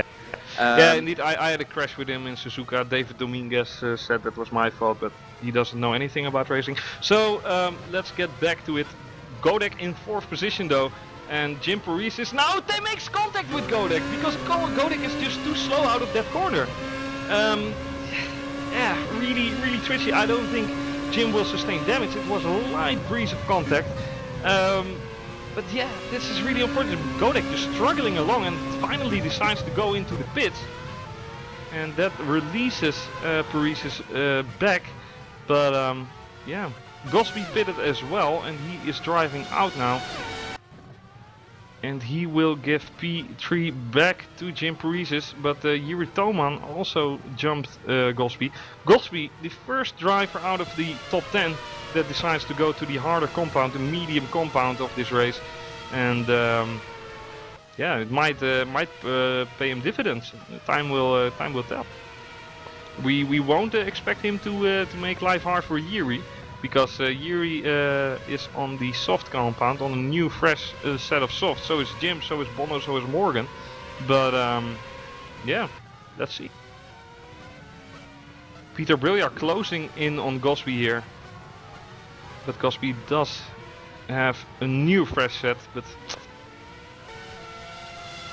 I don't know. Patrick Holzman in P7, Antonio Coleridge in 8, Jack Keithley in 9, Rob van Starkenborrow in 10th, and well, maybe with a little bit of DRS, those gaps can decline a little bit. It's still now Morgan leading, Bono second, and Jim third. And Jim really has to postpone his own battle in order to pass Bono, let alone Morgan, because Bono is just driving too fast for the Greek eye. Yuri Toma now is catching up a little bit with Jim, but yeah, it's interesting to see Rob van Starkenburg and Carlos Martin seemingly struggling here this weekend. We're used to seeing them a lot higher up. What do you think that is, Chris? They just don't seem to have got the hang of this track, maybe, or? Well, I don't know about Rob van Starkenburg, but I do know about Carlos Martin. He was testing 1.5 weeks ago, or 1 week ago, and his Thrustmaster T500. Oh, wait, Martin Gosby just lets Peter Brilliard pass. Literally lets him pass. Goes off the throttle and lets him pass on the straight. Really weird to do that. But what I wanted to say with Carlos Martin is he was testing with his Thrustmaster T500 F1, and it suddenly went up into smoke. Literally, it started smoking, and it got ruined. It basically. I take it you mean the wheel and not Carlos. No, not Carlos. It's the T500 wheel. It basically got smoking, and it disintegrated itself. So yeah, not really lovely. Yeah, not really lovely indeed. But yeah, he might be driving with a different wheel right now. I don't know if it's a new T500. He would surely deserve one. And I mean, I had 5 or 6 Thrustmaster wheels. They are great, but in terms of quality, Logitech is just better. In terms of feel, I rather have Thrustmaster because of the feedback. But yeah, they all break, unfortunately. Yeah. And Antonio Coleridge has been passed. It was a great pass by Rob van Starkenburg, actually, through the S's section. He really went round the outside of one of the S's, which is always a gutsy manoeuvre. It takes a lot of bravery to make a move like that, and it was great from van Starkenburg, and he's now all over the back of his teammate, Jack Keithley, as we can see on screen, and that is something very impressive. Really, van Starkenburg starting to show a little bit of pace as this race goes on.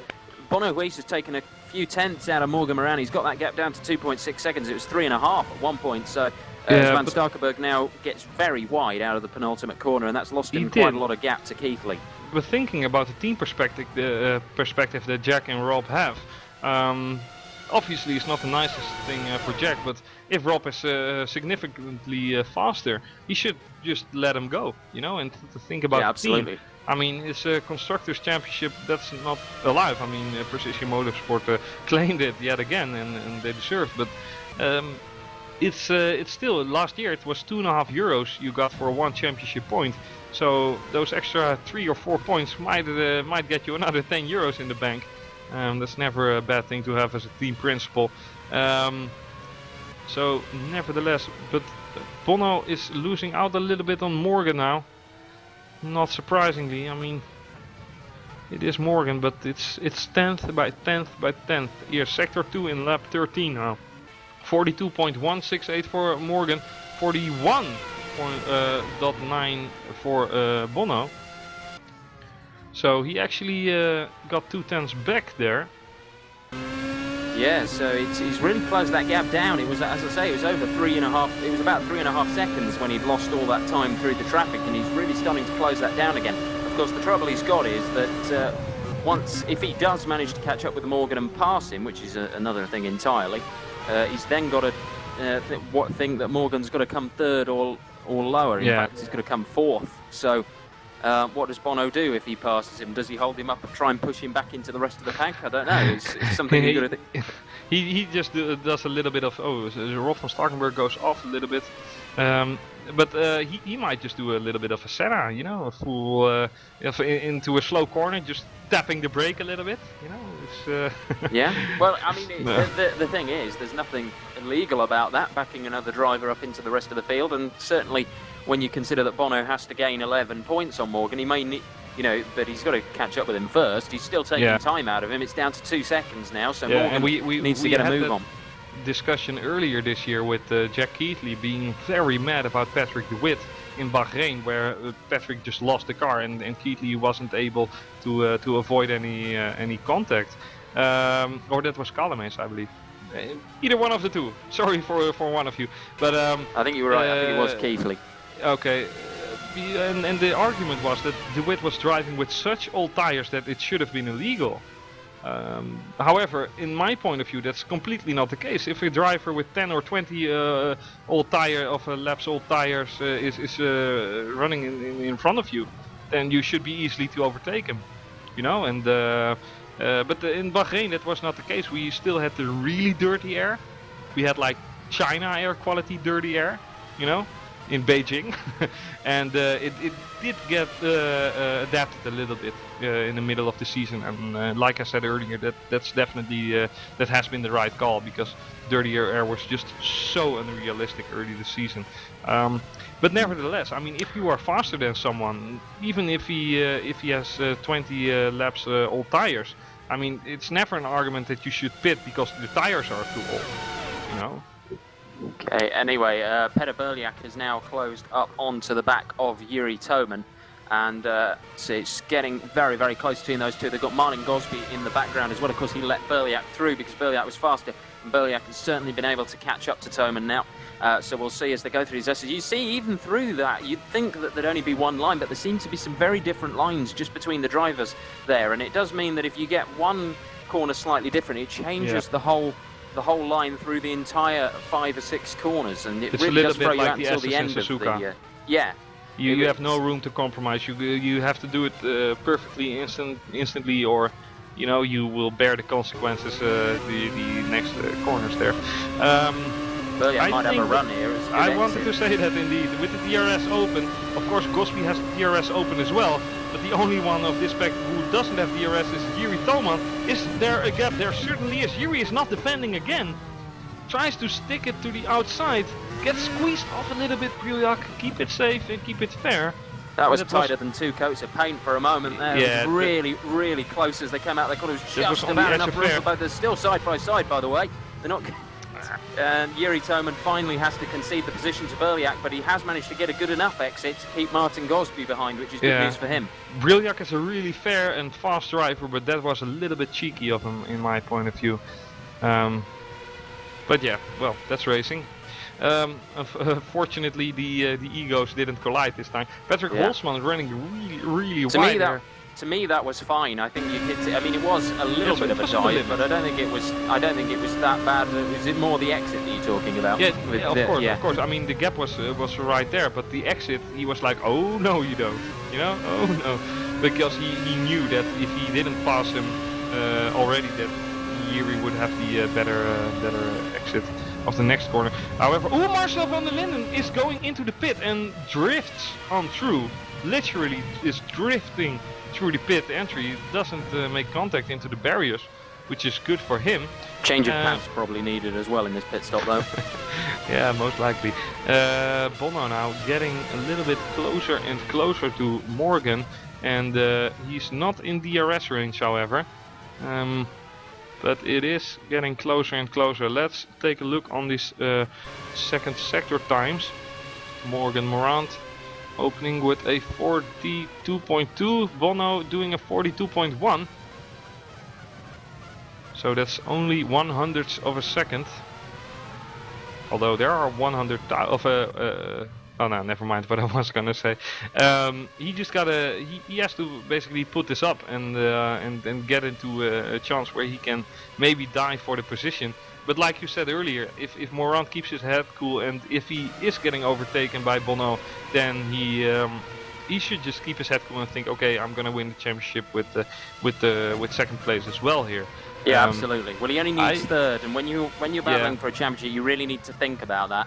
Yeah, but because Morgan isn't. I think Morgan isn't because he's so emotional during maneuvers, and I think it's either all or nothing. Canada last year was a perfect example where Bono and Morgan had basically a standoff, and Morgan with minor damage decided to forfeit the race. And all of Weiss is within DRS. He's now 9/10 behind, so he's going to have the DRS down the back straight this time. And the thing is, Morgan's on exactly the same tyres, so this is genuine pace from Bono that he's closing Morgan down. And he's going to be within DRS this time round, so this is going to be interesting. There's a back marker as well, which is going to make things interesting. Talking about Canada, okay, Patrick DeWitt instantly goes out of the way, because in that race that I was just talking about, Canada 2013, it was Patrick DeWitt trying to unlap himself between Morgan and Bono, because he just had fresher tires, and Bono and Morgan already had 20 lap old tires, and things got rather messy. None of that in this race, fortunately, and Bono's really closing up to Morgan. Look at that, 41.998 for Bono and the 42.1 or 2 for Morgan. So that's 3 or 4 tenths that Bono took out of that sector alone.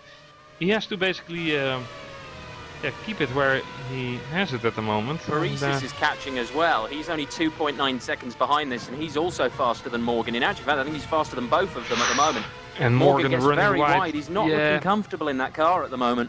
Well, in that corner specifically, because every time he's running wide, and I'm starting to have a little bit of a worry that he will exceed the track limit for like 10 or 15% of this, and then you get added time to your race. So let's hope none of that happens. That would be a horrible way to the end of the season. I think real. I mean, if you've got too much, 2 wheels on the track just there, so I think he's okay on that time around. Yuri Terman and Jack Keithley are in the pit lane.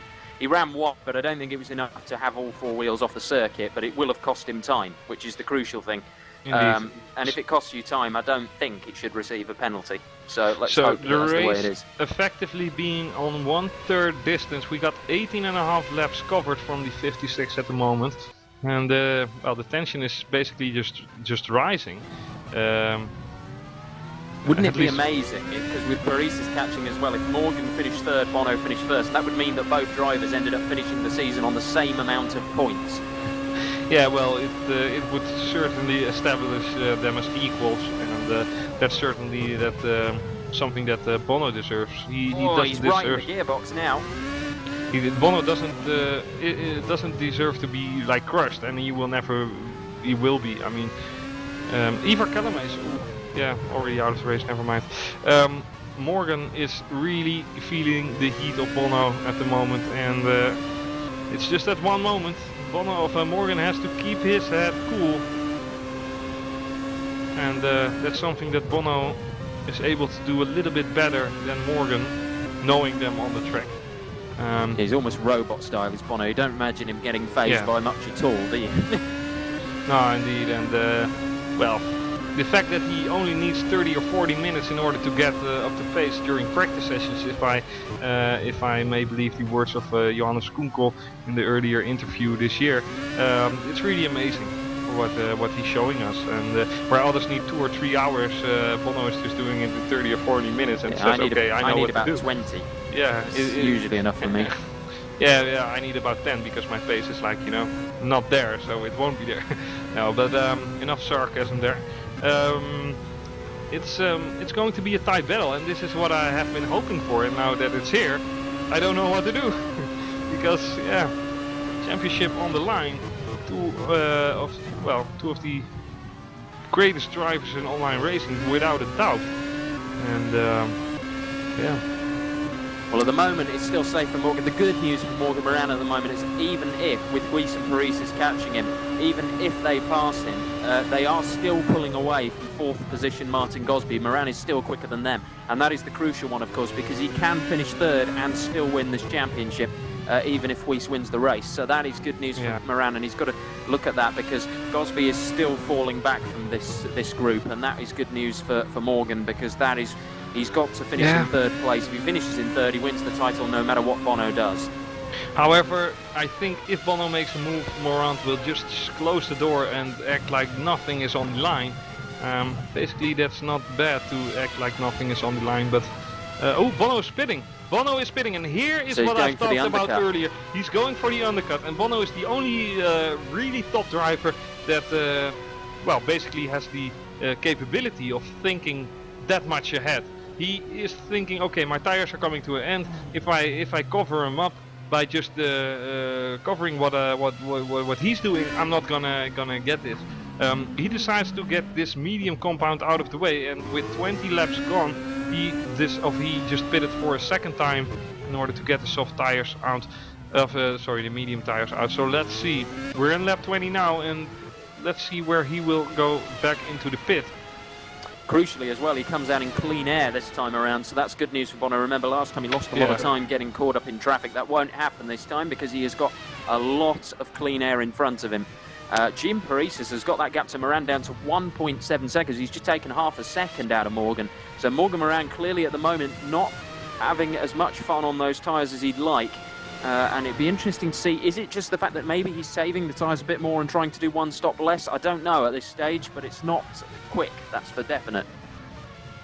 No, indeed, and well, he just tries to get his stint out of the way and basically hopefully get in front of him. I don't know if Morgan is choosing to cover him up.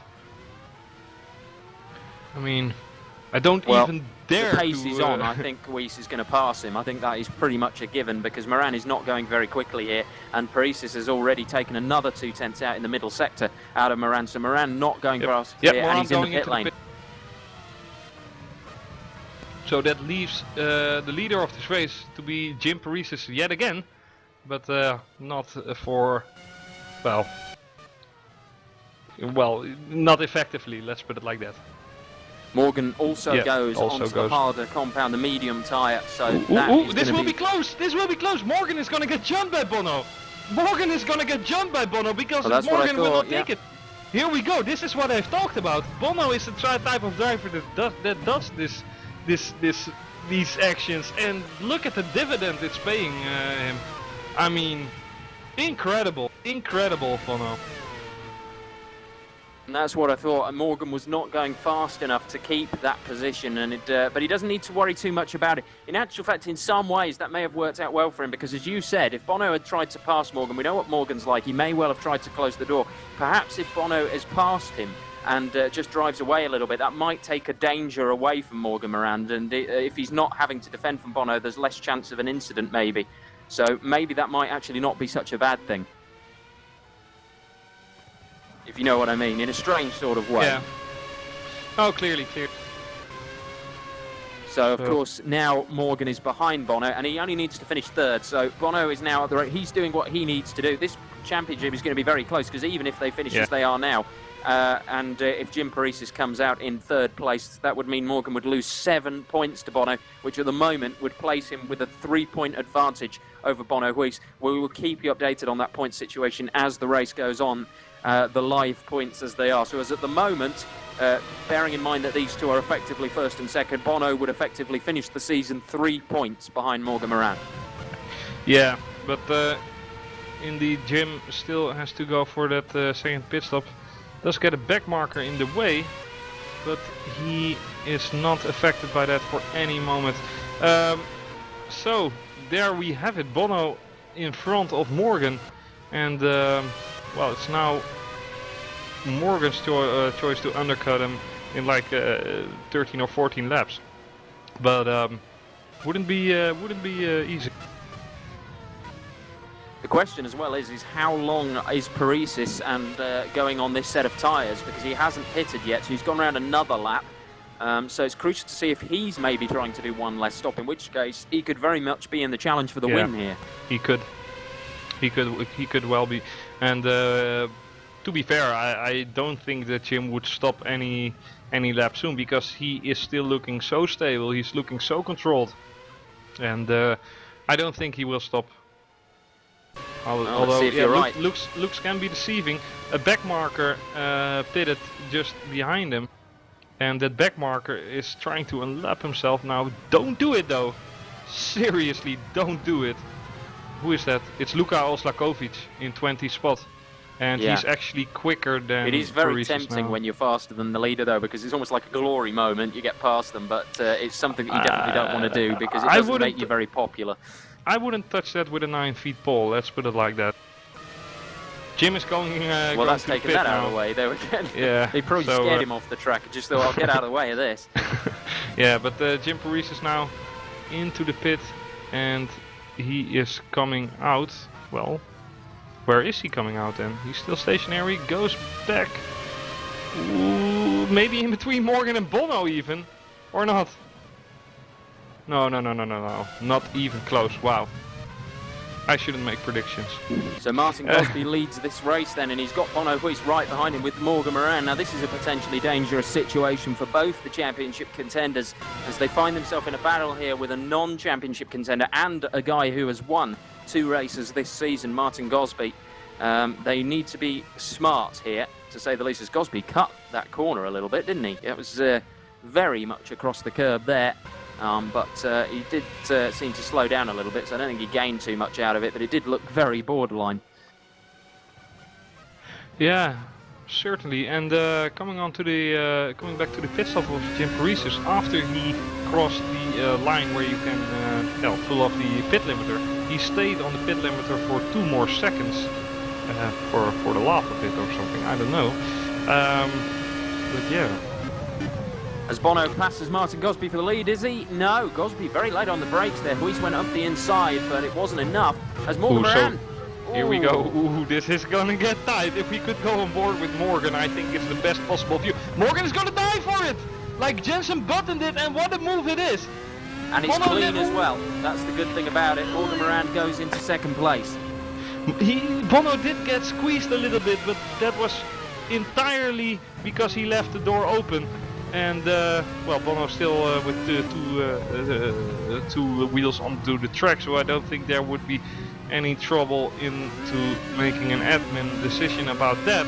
I think you've got to think of the nature of the corner as well. That tight corner, you've got no option but to run wide, really, because that's the nature of that corner. And that's what I mean. You got so many corners where you have this extra little bit of runoff, so to speak, or the track widens a little bit up, and you can have multiple lines there. And well, that's the success of this Tilke design, that Morgan was able to put his car alongside him, and there was no way Bono could have seen it coming. I didn't expect Morgan to do that, but he did. No, and, but there we go. The thing is, he's come out of it in front. There was no contact between the two, so that's all fair. And that's the good thing about it. At least he hasn't had an incident. It would be horrible to end the season that way. You don't want to, especially because he'd be kicking himself if he did that. He's very sideways, though, out of the exit of that corner as they go down now to the very long straight. Very difficult to tell you which corners are which on this track, mainly because A, they don't have any names, and secondly, because there's 20 of them. But Morgan Moran now is going to go to the outside of Martin Gosby for the lead, and he's going to go round the outside. This is a dangerous manoeuvre, but he could have been in some danger there, but he got it done, and Gosby gave him room.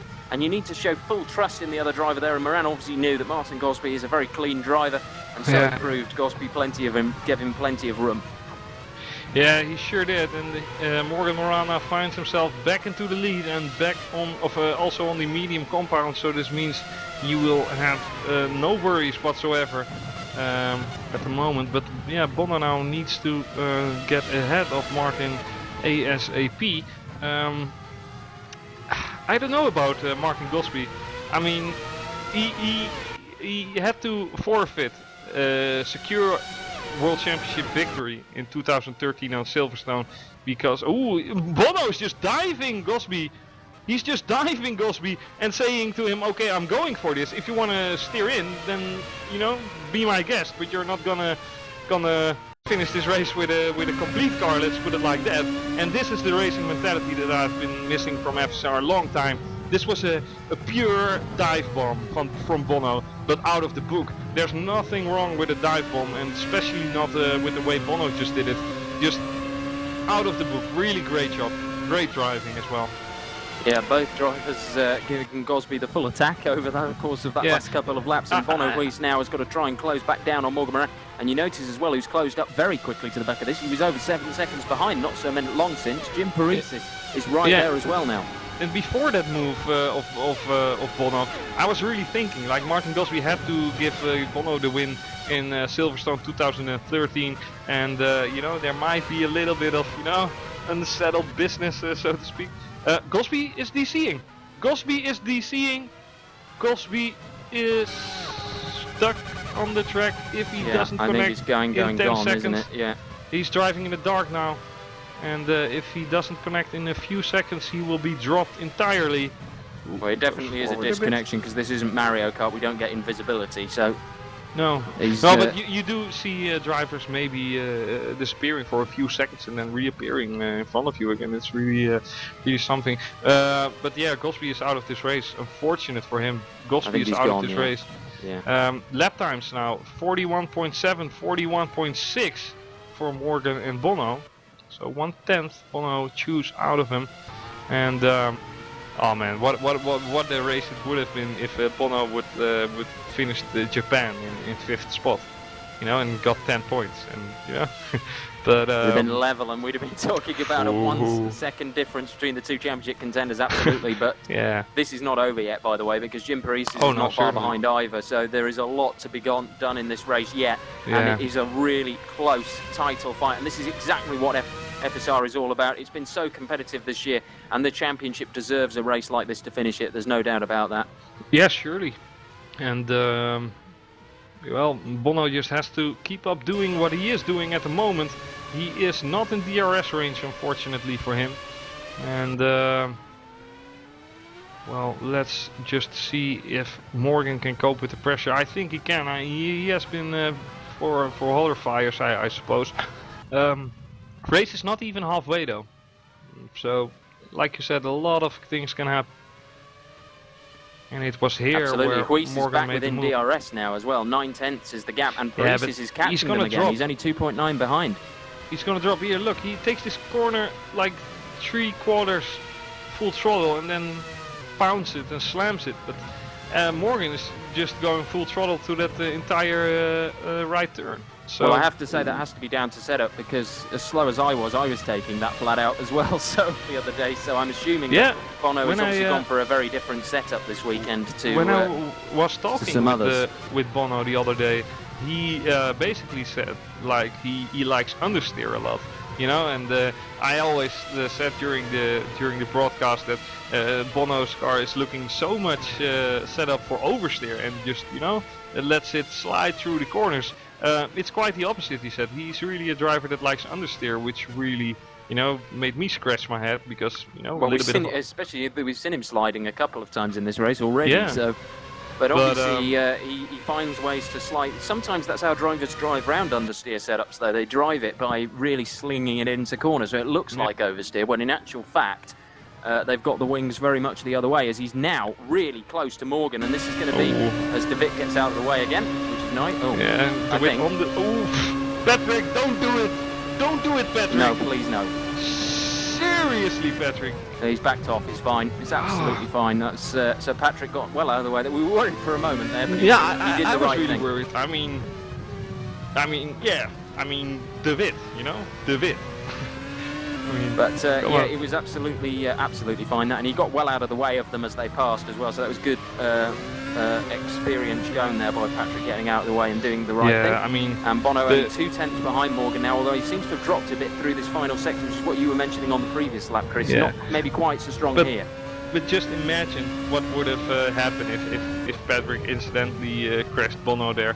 Not only it would have been a field day for André Koensman with his, you know, with his article on FSR. By the way, thanks out of everyone for giving us so much exposure with your popular articles. It's really great to see someone do that much for FSR community, and we always like people that love FSR as much as he does.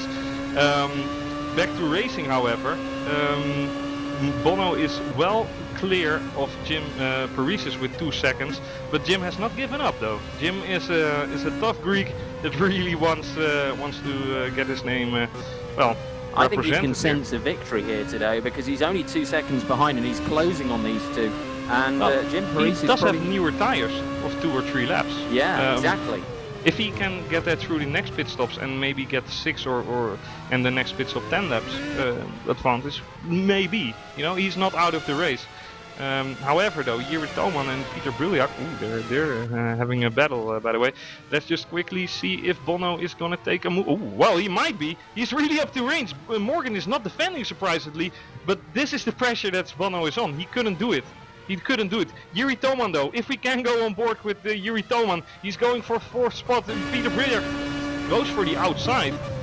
Decision making not really great there from Jiri, but he sticks it through the outside and he makes it work. He was obviously thinking, if I'm side to side by him coming out of that first corner after that after that long straight, I will not have the next corner. So actually great driving from Jiri there. But Bono, just a minute ago with the DRS open onto the straight, he could have gotten a move in, but it was risky, and he didn't want to take that risk in order to get the DNF or a damaged car. And yeah, that's the thing. I mean, we have seen this dedication with Bono when he passed Martin Gosby on the main straight. He basically, from 3 or 4 car lengths, he just dived in front of Gosby and said, be my guest of steering in, but we're gonna have contact then. So wisely Gosby didn't do it. Typical racing driver behavior from Bono there, but because of the circumstances, definitely the championship circumstances, he couldn't do the same with Morgan. So back markers in the way now. Luka Oslakovic, who eager to get out of the way, like I'm not doing anything here. And Bono is having DRS open once again, and Luka Oslakovic just... Okay, so let's see. Bono is Bono just not getting compromised by these back markers. So isn't Jim Paresis. Luka Oslakovic is doing a great job there by getting out of the way. And as we are coming through this fast right-hander, it's easy to see why Bono has to lift so much because of the dirty air. Really not fair. Ooh, clips the apex a little bit too hard. Doesn't get isn't getting caught out with that.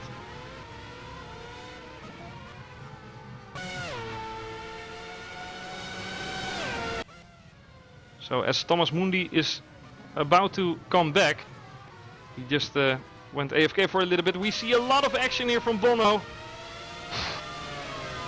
The way he's toying with our hearts, just going for the dive like he did earlier with Gosby, but then Morgan just left his car right on the track where it belonged, and Bono knew that there wasn't any more room, and while his tires are eating away his sheer pace, it's not doing his tires any favors. He might go for the same strategy as he did last pit stop, where he pitted and he jumped Morgan. He might be looking at that this time around. However, I do think for his tires it's too early to stop. He did stop in lap 20, so he now has effectively 10 laps on these tires. Morgan pitted 1 or 2 laps later, or 1 lap later actually. So 10 laps all tires for Bono and 9 laps for Morgan. But with the harder compound, it's not really preferable to go only 10 laps with it. However, Bono might think, okay, I'm more satisfied, more comfortable onto the softer compound, and I'm going for that. He's certainly getting under pressure by Jim at the moment, who, like we said, didn't give up the spirits of winning this race, this last race of the season, and what a race it's turning out to be. Back to the lap times, 41.5 for Morgan, 42.2 for Bono, so 7/10 he lost there, effectively all in that first corner. Jim Paresis now with a 41.7, really does a great job into holding this gap. So as Thomas Mundy is back now, we are a duo again, Thomas. We are indeed. the mighty twosome, as we like to refer to ourselves. But you did miss that, you know, antelope running across the track, Ron Squire. It's all Actually, it's strange you should mention that, because there was a race I saw the other week that I recommend that everybody watch, because it's not something I'd ever seen before. But I watched the Bathurst 1000 for the first time this year in Australia, and they had a kangaroo on the track at one point. They had a football rolling down the track at one point. It was absolutely there was so much action that you really must watch it at some point if you haven't seen it. With one word, Australians, right? Everything is upside down. Yeah, it was absolutely crazy race, and despite being 6 hours long, there was action the whole way through it. I really recommend that if you haven't heard about it or seen it, that you watch that. It was incredible. So, do the drivers actually drive the entire 6 hours, or do they swap drivers? They do have two drivers in each car. There was actually one Otherwise guy. you get a very sore bum. You sure do, but being comfy in a racing car is one thing. There is actually one guy who attempted, and here we go, to drive the entire 24 hours of Le Mans. And he, Bono pits. Bono is pitting. Ruiz comes in, So he's going to try the undercut 11 laps on the medium tires, but he drove the entire, he wanted to drive the entire 24 hours. He managed 23 hours and 31 minutes before he collapsed in complete exhaustion. So basically, 23 hours and 30 minutes. Some guys on the YouTube chat saying that they're happy to see that I'm alive. I am alive. There's a close run thing just a second ago, so... Yeah, Bono, like I said earlier, he's going for the strategy. He's trying to undercut Morgan, and he basically has to. He decided after 11 laps, it has been enough for the medium compound, and he goes back to his comfort pick of tires, and that's the softer compound. So he didn't feel at home with the medium compound. And maybe he can show us what he's made of in this lap. He's certainly pushing every inch out of it, because he knows that he wants to repeat a similar story like he did last time around with the pit stop. I have to say though, Marek Godek, he started 25th. He's now driving 4th. Stunning. Yeah, he's a very good driver. I mean, we criticise him. Sometimes he can be a bit robust in his defence of positions, and there's no doubt about more that. Than but robust, nevertheless, even dirty. There's no denying his speed today. Marek Godek has had a very, very good race and finds himself up there in 4th position. So there's no doubt that the guy has talent and speed. Will Morgan Morand cover Bono? He will not. He will make this stint last. So Bono did, like I said, 11 laps on the medium compound. He did 10 on the soft compound of the first stint, and 10 on the second compound of soft. So he basically pitted for a 3rd time now, and I expect him to make it up to 4, because he's not going to end the race with the stint of tires. He's not going to do 26 laps on softs. No, absolutely that's a guarantee. Not. So, otherwise I eat my keyboard again, right? Again, yes, indeed. You've done that a few times this season. I haven't done it. How are the teeth holding up? I mean, I haven't done it. I mean, those predictions fortunately came right. Now, if Bono wants to do 23 laps onto soft tires, he'd be my guest. But he most likely won't. Paris is nearly within a second. Yeah, he is really within a second, and he has his DRS open. So that means either one or two things. He's not within a second, and he's being cheeky again. Using hacks. Or, definitely no. Jim Paris is pure pace. He's really one of those drivers. He already won the Winter Cup of 2013. In the pre-season of this season of FSR, but he's a really talented, fast, stable driver, and likes to do everything to get the win, so for the good or the bad.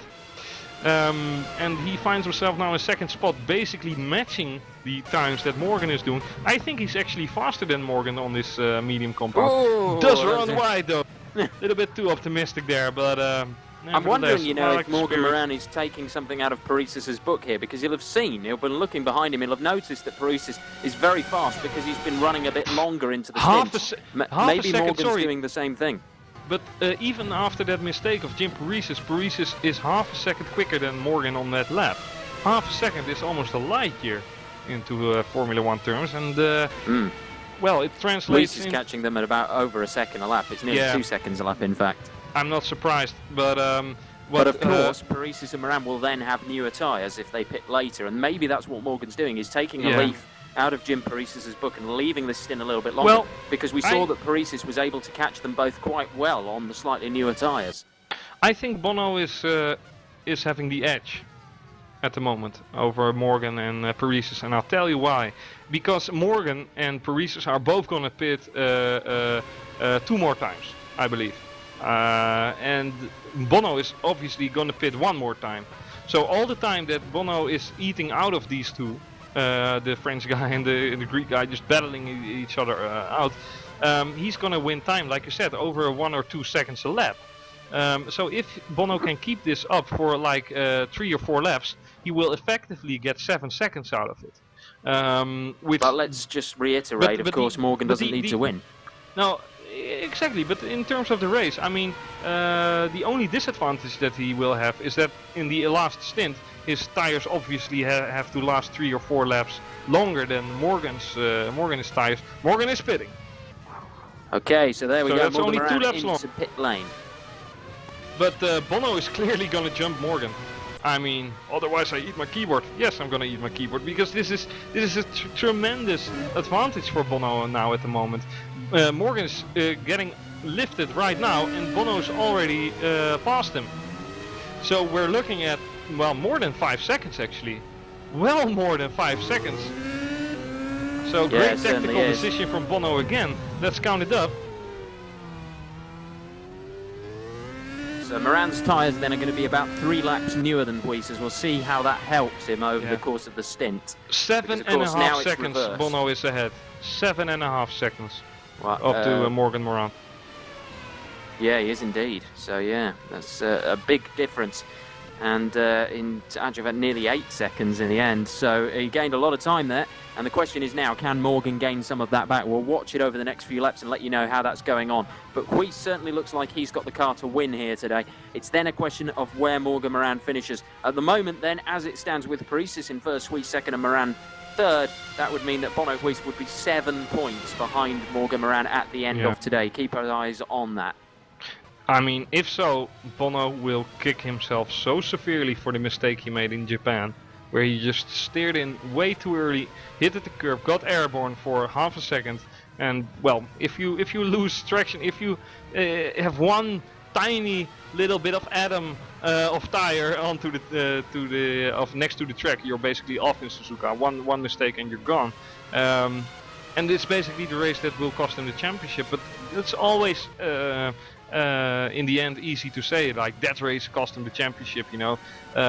It's really the complete story. Morgan and Bono both had 2 disconnects, but where Morgan didn't finish last race during issues with himself, he made that mistake with Ivar.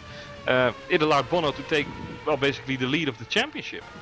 I'll just let you know though, Chris, and this is what we said about the newer tyres. Moran's tried it and it seems to be working, because he's now down to 5.8, that gap already. So he's taken 2.2 seconds out in 1 lap, Morgan Moran, from Bono Queese. 1.7. 1.7. Let's keep it fair. But now, yeah, even though it's not now 5.5 seconds now, so it's coming down further. Yeah, Morgan is like, okay, I have been driving on 90% this whole race. Now you're gonna see Super Morgan, you know.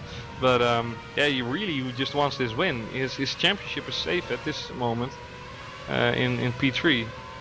But yeah, he's not thinking about it. He wants this win. Jim Paresis is effectively out of this. Or, and that's a big or, if Jim tries to undercut them with 1 stop less, he might have a chance. But he's already struggling severely on these tires. The only depends thing on what he switches to. If he goes to mediums, he could probably make it to the end. Yeah, true. That's a fair point you make. That's a fair point. And well, he has to be in front of them. He has to be in front of them to do that, because if he's behind them, he well, possibly don't forget can't. Though, he will gain some time on them, given that he'll have newer tyres when he pits. So that's the crucial thing. Yes, it would be good if he can stay in front of them, but he will gain some time. If he pits right now, I don't know, because, you know, Morgan just pitted 1 lap ago, Bono pitted 3 laps ago. But I am a little bit staggered and surprised that only the 2-lap difference of pit stop window between Morgan and Bono is creating such a difference into pace at this moment. Like you said, Morgan is eating away the difference of Bono. He only has fresher tires by 2 laps. It shouldn't be that much of a difference, but it's basically maybe the bare pace of Morgan. Carlos Martin has spun, by the way, in the final corner. I think, no, it was the penultimate corner, which a lot of people know. He was actually quite lucky because he ended up with 2 wheels in the gravel trap. If he'd have had all 4 wheels in the gravel trap, he may have found it quite difficult to get back out of there. So he's quite fortunate that he didn't quite go the full way in, and he has been able to rejoin, but he has lost a position to Patrick Hulsman. Yeah, he sure did. So now Bono fighting for his championship survival. And well, in terms of dedication, I mean, Morgan is clearly more calculated than the past few races. He's really secure, but he's also really dedicated, as we've seen the last 1 or 2 laps where he's just eating away the difference between Bono and him. It's going to be eating away his tires as well, but in terms of pure strategy and commitment for this win, I mean, you can say that Bono isn't trying, because he's doing everything in his possibilities to make this work. He's using every rule of the book, making earlier pit stops, trying to, you know, dive bomb ex-teammates, but in a good way.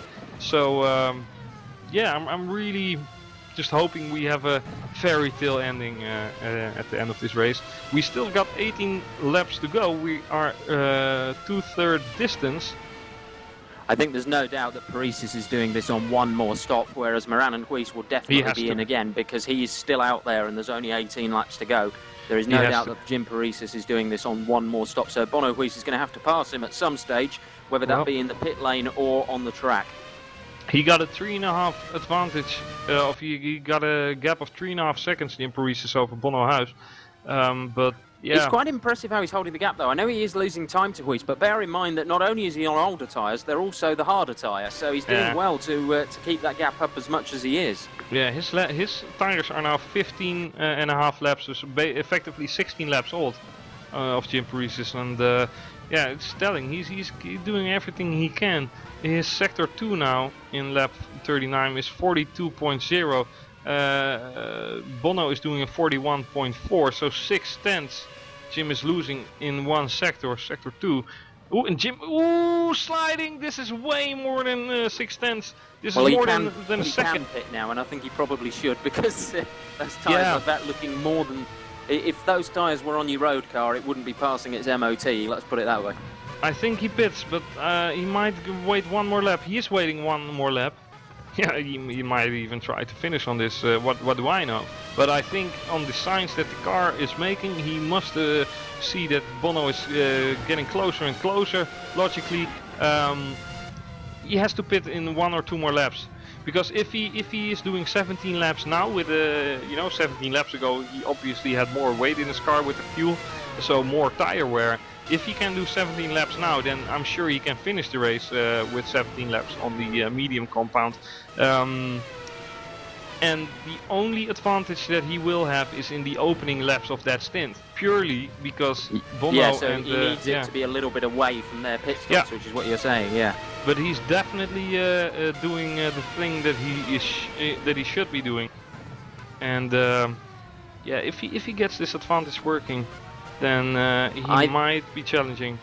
I think he should definitely pit this lap. He needs a bit of an undercut, so he needs them to stay up about 3 or 4 more laps longer before they then pit for the last time, so that he can get a bit of time over them. And then hopefully what he will then be hoping, of course, is to hold on to the end of the race. Bono, don't do that.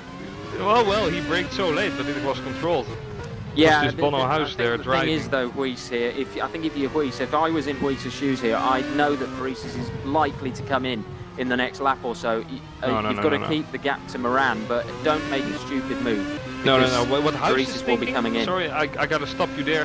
What House is thinking, there's a slow turtle in front of me with old tires. I mean, for him, it's slow because Jim is driving slow at the moment because of the tires he is going in now, and he instantly wants to jump him. And that's that extra half a second or 1 second that he might obtain out of it. So no, and Morgan Moran is in at the same time. Wow, This is surprising. He's gonna end the race on the medium compound, I'm sure. But Morgan only doing 9 laps. He's just covering off Paresis. This is excellent. What? Of Morgan What's is having a happening here? penalty. Morgan Penalty. is having a penalty. What are we seeing here? So Morgan Moran has had a penalty, and No all of a way. sudden this championship battle is completely on, because now Bono Huys would win the championship with the way things are. Morgan Moran has now got to drive back and win this title on the track, because things are getting... It's amazing. What an end to the season this is proving to be, and Keithley's got in front of him as well. Moran's down in 7th, and at the moment Bono Huys would be on to win this World Championship. Morgan Moran has got to make up some time, and he's got to do it quickly. He's only got 16 laps. Wow. And he's Just going to have to make sheer- another pit wow. stop yet, let's not forget, because he can't do that at the same time as a penalty. So he got that penalty because of the cutting, and I pointed it out earlier that if he, keeps up going wide on that penultimate corner, he is, getting into trouble with that. And unfortunately, my words came true. It's not the end of the world, but he's still got one more pit stop to make. At the moment, as He things stand. he has to pray that Jim is winning this race. He has to pray. Yes. And Jim Although is the if only he one. can fight this back, he only needs 3rd, and Toman Jim- would be within striking distance. He Jim can went back on catch. soft tires, by the way. Jim went back on track with soft tires. That's interesting. It's really interesting indeed. He got a 16-second gap to Bono, who is doing a 40.3 at the moment. But what the hell just happened with Bono?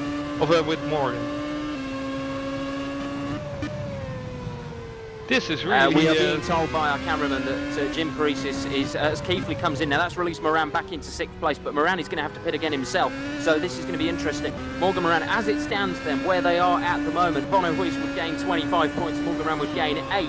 That would mean that Bono Huys would win this championship by 7 points. So it is going to get very tight, and Morgan Moran needs to get up to 3rd place. The gap between him and Yuri Toman in 3rd place is just over 10 seconds. He has got a lot of work to do. He can do it, we know he can do it, but he has got a huge amount to do here. 10 seconds in just 15 laps. What did Sam Jones tell us, Sam? What did Sam Jones just tell us? What did you want to say, Thomas? He was saying that Jim Paresis can make it to the end on softs because it was done in ace yesterday on 16 laps. So, Well, in if we do theory, it in Jim ace, Paresis then of can, course the World Championship drivers can do it. Yeah, so Jim Paresis can make it to the end. There's no doubt about that. And he is catching Bono Huys. Now that could be a saving point for Morgan Moran. And Rob van Starkenburg here onto Peter Briljak. They make contact. This is perfect. That's good news for Morgan. For Morgan, but it's not perfect for Rob and Peter. They are fighting it out severely, going from left to right, and Rob is not giving up this position, but he has to because the track is going to the left and Peter is, well, driving from the left, so... But Rob didn't... Ooh, and the dirty air coming into play, and he has to lift instantaneously. And Bono is still not in the pits. He isn't, and Jim Paresis is catching him quickly, and if we know Paresis is going to the end, he's got the gap down to 14.1 seconds. When Huys pits, Paresis will be in the lead. 39.0 for Jim Paresis, 140.4 for Bono, so that's 1.4 seconds every lap that Jim is pulling out. Indeed, it was 16 seconds when the pit stop was made by Jim Paresis, and it's now 13.9 even. So yeah, Morgan really has to do it, but Morgan will lose a lot more time during this last pit stop. He will, but everybody else around him is going to be pitting as well, so he's going to still be in about 7th place. The key is where Bono finishes. Now, if Bono finishes 2nd to Paresis, I'm just trying to work this out. I've had my calculator out for the last 3 minutes or so. And in basic terms, if Bono Huys gains 18 points, then Morgan Moran needs 8, which means he'd need 6th or better. So that would really open it up then for Moran if Paresis beats Huys. I think he's got to hope for that. It's really Jim Paresis who has the deciding right foot here, in my point of view, because he is in shape to win this race if he can keep it together.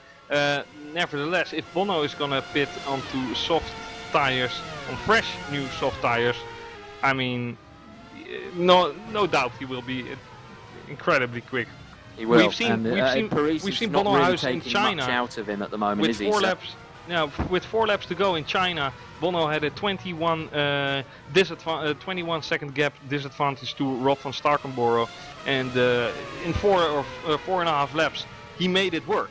You know, Toman is now in the pit lane from 3rd, as is Van Starkenburg from 4th. Yeah, so that will effectively give Morgan Morant 3rd place for the moment, but he still has to pit, and I think Morgan will pit in the next 2 or 3 laps. He really has to make the optimum of his tire stint, and I do think that 12 or 11 laps are a better way to go than 9 or 10 on soft tires. But that's just a pure math, I think. Not really the time to do that at this moment for these drivers, except if your name is Bono House, because he has been thinking about strategy all the race long. So, but well, this is amazing, isn't it? The championship is not really just going down to the last race; it's going down to the final few laps. And Morgan Morant just scaring us all with a drive-through with a stop-and-go penalty even, and I do think that was because of cutting. Let's just see how things are ending. I mean, he was. I think Marcel van der Linden. Sorry, Chris. I think Marcel van der Linden just went off the track behind Bono Huys. Oh no, he didn't. Did he? No, Bono still lost the front wings as Marcel van. He didn't. Bono's spinning now. But don't tell me that they crashed. Please don't tell me. No, they didn't crash. Van der Linden went off behind Huys after Huys had lapped him, but it was very close with the back of Huys's car. It just it must Bono be a heart-stopping moment for Bono when you see a car that's sliding through the corner quicker than you, behind you, and just goes into the wall the other side. It's one of those close moments. Yeah, so Bono in the pits, and Morgan is short shifting. Morgan is short shifting for sure. I don't hope he has a problem. It's just He's I don't know if my heart can take much more of this. I don't quite know what's going to go on in the end of this race. Paris leads, by the way. Bono Huys now, at the moment, Morgan Moran is now back on to win the World Championship. But goodness knows, with 12 laps to go, anything could happen. Don't go anywhere, folks. I have to see the timing sheet. 4.8 seconds is the lead that Jim Paris is having over Bono House. Although he does have older tires, mind you. Jim Paris has to do 16 laps it was, or 17, either one of the two. I believe it was 16 laps, and Bono just has to do 12. It's a 4-lap difference, and well, the only thing that Morgan can do is spray now. He still has to make a pit stop at 20 seconds up to that, and he will actually drop out of behind Jack Keithley. But he then has, on fresh tires, well, 10 more laps to make up 10 more seconds, effectively. So this Moran is a needs to thriller. pit now. I don't quite know why he's staying out, to be honest, because even if Huys finishes second, he needs at least 6th. So at the moment, judging by my calculations, he's going to come out in 8th. And that obviously is not enough, even if Huys finishes second. So he needs to get these new tyres on and start catching the guys in front. That's what I feel he needs to do. He got an oversteer moment as well, and he's just not up to confidence. But I really don't know why he was short shifting just a minute ago. And he's going into the pit right now. Right, that's a good move. He's got to do that. Wow. Ooh, what was that, Morgan? I'm just gonna check if he overshooted the limiter. No, he did not. Good. That's the last thing he needs at this point. So, of course, he can go back on soft tyres. Now, where is he going to come out? This is the crucial thing. These last 11 laps are going to be absolutely manic, and we don't quite know. Godek is going to jump him, though. Godek is jumping him. Keithley as well. 8th it is, like I said. Seems I'm good on my calculator. Maybe that's my new job. I said behind Keithley as well. So this time I got it right as well. I don't know when Keithley pitted for the last time. Let's see what his last lap time will show us. His last lap of Keithley was a 40.4. So I think Morgan can do a pace of 38 or 39.0. He needs a second a lap to catch Toman, and of course he needs to pass all of them as well. So that is, I think he's going to need 3rd because Huys is catching Paris quickly. Oh, he's not catching him. He's wheeling him in basically because 2.4 seconds got is the magnets the difference. on. Yeah, definitely. So heart rate 120 for me, even when spectating, let alone driving. I mean, come on. And Moran is on Keithley. Right, this is for 7th position. This is the first position he needs. He's going to have to go for this. He's to throw caution to the wind now, and he does. And he's into 7th place. Great pass by Morgan Moran. And that is 1 position taken. And now Huis would win the championship currently by 2 points. That's how close we're getting now. Yeah, and mind you, the winner of this race will get an extra 250 euros on his bank account. So we're racing here for 250 euros effectively. And Morgan Moran already onto the back of Marek Godek. He's going for it. He's driving like a man possessed here. He's absolutely going for it. And he's all over the back of Godek's car. I think he might get him down into turn 1 because this is a DRS zone. And he goes to the inside. He's going to be up the inside, and I think he's going to be alongside before they even get to the brow of the hill. And up through the hill he goes, and Moran is up into 6th place. And now, at the moment, Moran is going to win the World Championship again, but Huis will probably pass Parisis, so let's keep an eye on this. But now Morgan Moran is back in the lead of the championship, and by the way, with 10 laps to go, they're on totally equal points. Morgan Moran at the moment is winning this championship on the amount of races won. Certainly, and the gap between Bono and Jim is only 2 seconds now, 2.0, and Morgan Moran has a 5 or 6 second gap towards Rob van Starkenburg, who is in one place in front of him in 5th. It's going to be a tough call. 10 laps to go indeed, or 9.5 even. And what a thriller this is. The end of the season here, the championship on the line between 2 drivers, and Morgan making it all too exciting. And he's going to hate me for this, but he's praying to the French baguette god now that he will get his championship. I mean, this is just epic. More than that. On a side note, Godek has just been passed by Keithley. No, he hasn't, because he just got back past again. Huis has just taken another 2/10 out of Jim Parisis. It was quite a lot more, actually, over the course of the lap. He's down to 1.2 seconds. Wow. And 4.5 seconds really now. Catching Parisis. 4.5 seconds now between Morgan and Rob. So Morgan just wheeling him in as well. Unfortunately for Morgan, the gap to Yuri Toman is still pretty much the same. That stands at 10 seconds. Oh no, hang on a second. It was 12, wasn't it? So no, he is closing to Toman. But it's going to be touch and go. He needs to catch Yuri, because chances are Huis is going to win this race. Morgan needs to catch Yuri as well, and he needs to pass before that Berliak and Van Starkenburg. Yeah, so basically, if Morgan finishes in he has to. Wow, it's so complicated, man. I mean, I know the math, but it's like, you know, if Bono passes Jim, then it changes all of a sudden, and Morgan's got the gap down to 3.8 seconds, another 7/10 out of Rob Van Starkenburg. He's really going for this, and he's taken half a second out of Toman as well, crucially, in one sector. That would be enough. If he keeps taking that kind of time out of Yuri Toman, he will catch him before the end of the race. But I tell you what, this is going to go down to the very last lap, probably. Yeah, I think you're right, and that's all fine by me. Rob van Starkenburg now with, let's see, 3.5 seconds between him and Morgan Moran, and Bono is still, wow, eating away the difference. I think that Bono is gonna make this work and pass Jim into the DRS zone, because you can get a lot of defending moves if you are Jim Parisis, but on the DRS it's really, you know, not there. Bono just taking a look on Jim, just telling him like, I'm here, you know, you're not gonna get away from me again, and I am determined.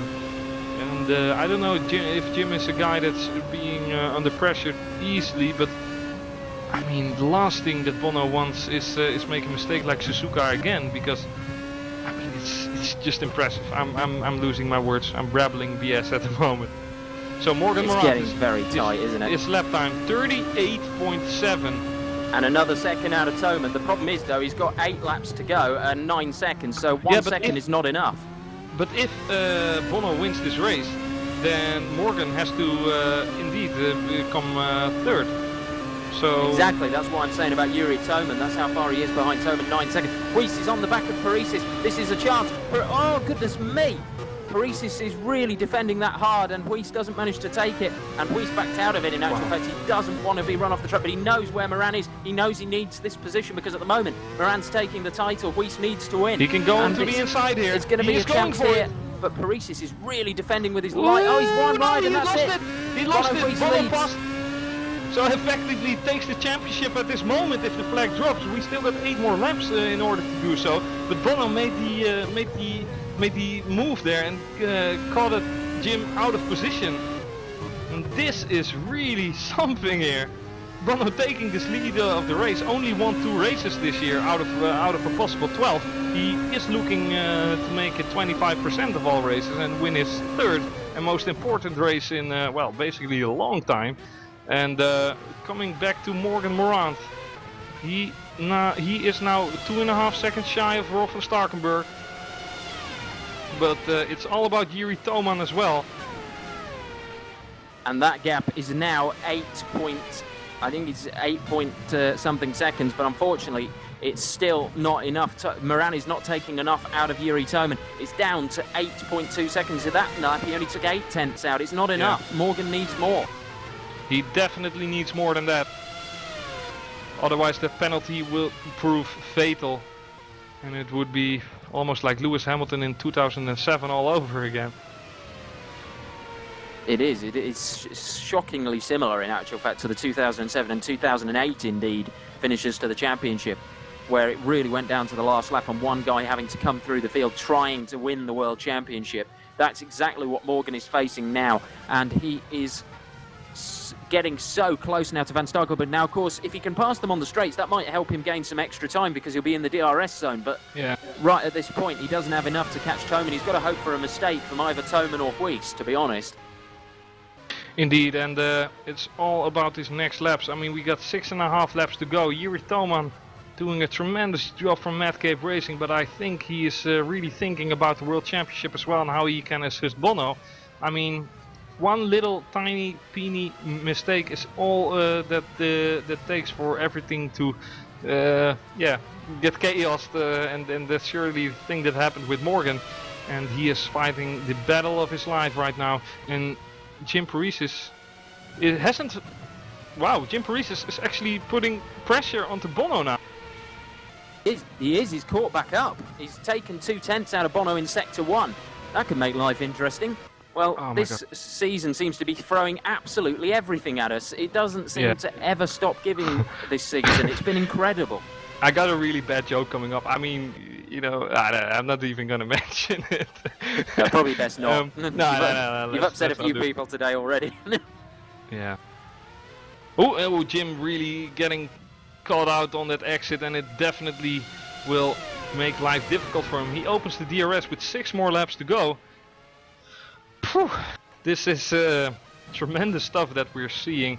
And as Morgan makes his way up to Rob and Peter, out of the cockpit view of Peter, you can barely see Jiri Toman just driving away, and Morgan is trying every single rule out of the book, and he just got to pray that Jim is overtaking Bono. But yeah, Jim is having a hard time. It's not looking good at the moment. Certainly not. And the problem is now is Morgan Moran at the end of this race. How much is he going to look back on that incident in Japan with Ivar Kalamis when he didn't need to make the move? Yeah, because that is really proving crucial now at this point. Yeah, but then again, I mean, if Bono would have finished that race, maybe even in P3, then, you know, he was up for winning the now becoming second, I believe. But it does show how important it is when you get to these later stages of the season. You really do have to use your head. Yes, winning's important, but there are also other things to think about, and either of them really, if they'd just, you know, not pushed so hard, they could have made the championship an awful lot easier for themselves in that last race. Certainly, and well, it's basically if so, then the cutting in this race clearly gave Morgan the penalty, and that's basically his own fault, fair to say. But yeah, it's the rules, and you cannot cut. And well, as we are saying this, we are looking at the last 5 laps of this race, or the last 5 laps of this championship, and what a 5 laps it will be, because the tension is just rising and rising. Jiri Toman, however, he's in the groove, and I don't see him making a mistake. And even if so, Morgan still has to pass Rob and Peter. Rob is going quite aggressive now, and at least he should. with the DRS open, Rob is not looking for a tow though from Peter. Maybe he's looking at his at the life of his engine, and I think it's more likely that he's looking at Morgan Moran behind him and saying we don't want to lose time to this guy because he will be wanting to help Bono win the championship. And if he attacks Peter Berliet, that could have been a gift for Morgan to get straight past both of them. So there may be that on his mind as well at this point. Clearly. So 39.7 for Bono and 40.4 for Jim. And in actual fact, Rob van Starkenburg closed the DRS before the end of the zone. Now that could be down to engine, so maybe you were right, Chris, with your first guess. Now, of course, that is something, let's hope that doesn't happen to Yuri Toman, but that's something that could cause problems because Toman had an engine failure in Ace yesterday, so as long as his radiator runs to the end of this race, he'll be okay, but that's also something that may help Morgan. Anything could happen, really, in these last few laps, and it is still not over by any means. We have 4 laps to go, less than that now, but at the moment, Bono Huis is going to be world champion once again, and you have to say this would probably go down as, in a way, his best championship. The race of the year. He's really had to fight for this, and he's really had to just keep getting solid results to keep himself in it. As you say, Chris, he's only won 2 races up to now. Yeah, he's like the Fernando Alonso this year. It's like getting the maximum out of his possibilities. And yeah, Morgan now really up to the gearbox of Rob and really wants to make this move stick. The only disadvantage that he has is that Rob is having his DRS open as well. So let's see here. 4 more laps to go. Morgan not able to get a move in this time around. Patrick de Witt just driving in front of Brilliac isn't making life any easier as well. Not that he's doing anything remarkable or something like that, but having a back marker in front of you is never good for your pace. So let's see. Patrick Patrick is going to the pit. Good job, Pat, good job. Morgan now really squeezing every little inch of pressure out of his tires. He is indeed. Toman didn't have a great lap that last time around, but he still didn't lose enough for Morgan Moran to catch him before the end of the race. And I think Moran has lost the advantage on his tyres now because he's not making short work of Van Starkenburg and Berliet. And unfortunately, at the moment, it looks like this championship is heading the way of the Dutchman Bono Huis once again. I think so. And even though I'm Dutch as well, I think the party at my house will be, well, not so big as if Morgan won. But nevertheless, I hope you didn't buy too much champagne. No. But yeah, I think Morgan would be devastated by this. I mean, like Fernando Alonso in 2010 in Abu Dhabi, he just fails to give up, and he's braking so late and doing everything possible in order to get this result. I don't know if he knows where Bono is driving at the moment, but he has to pray for something remarkable to happen because Bono, like we said earlier, he only made 1 retirement out of a mistake in Japan in the last 4 years, and I don't think he will make that mistake again.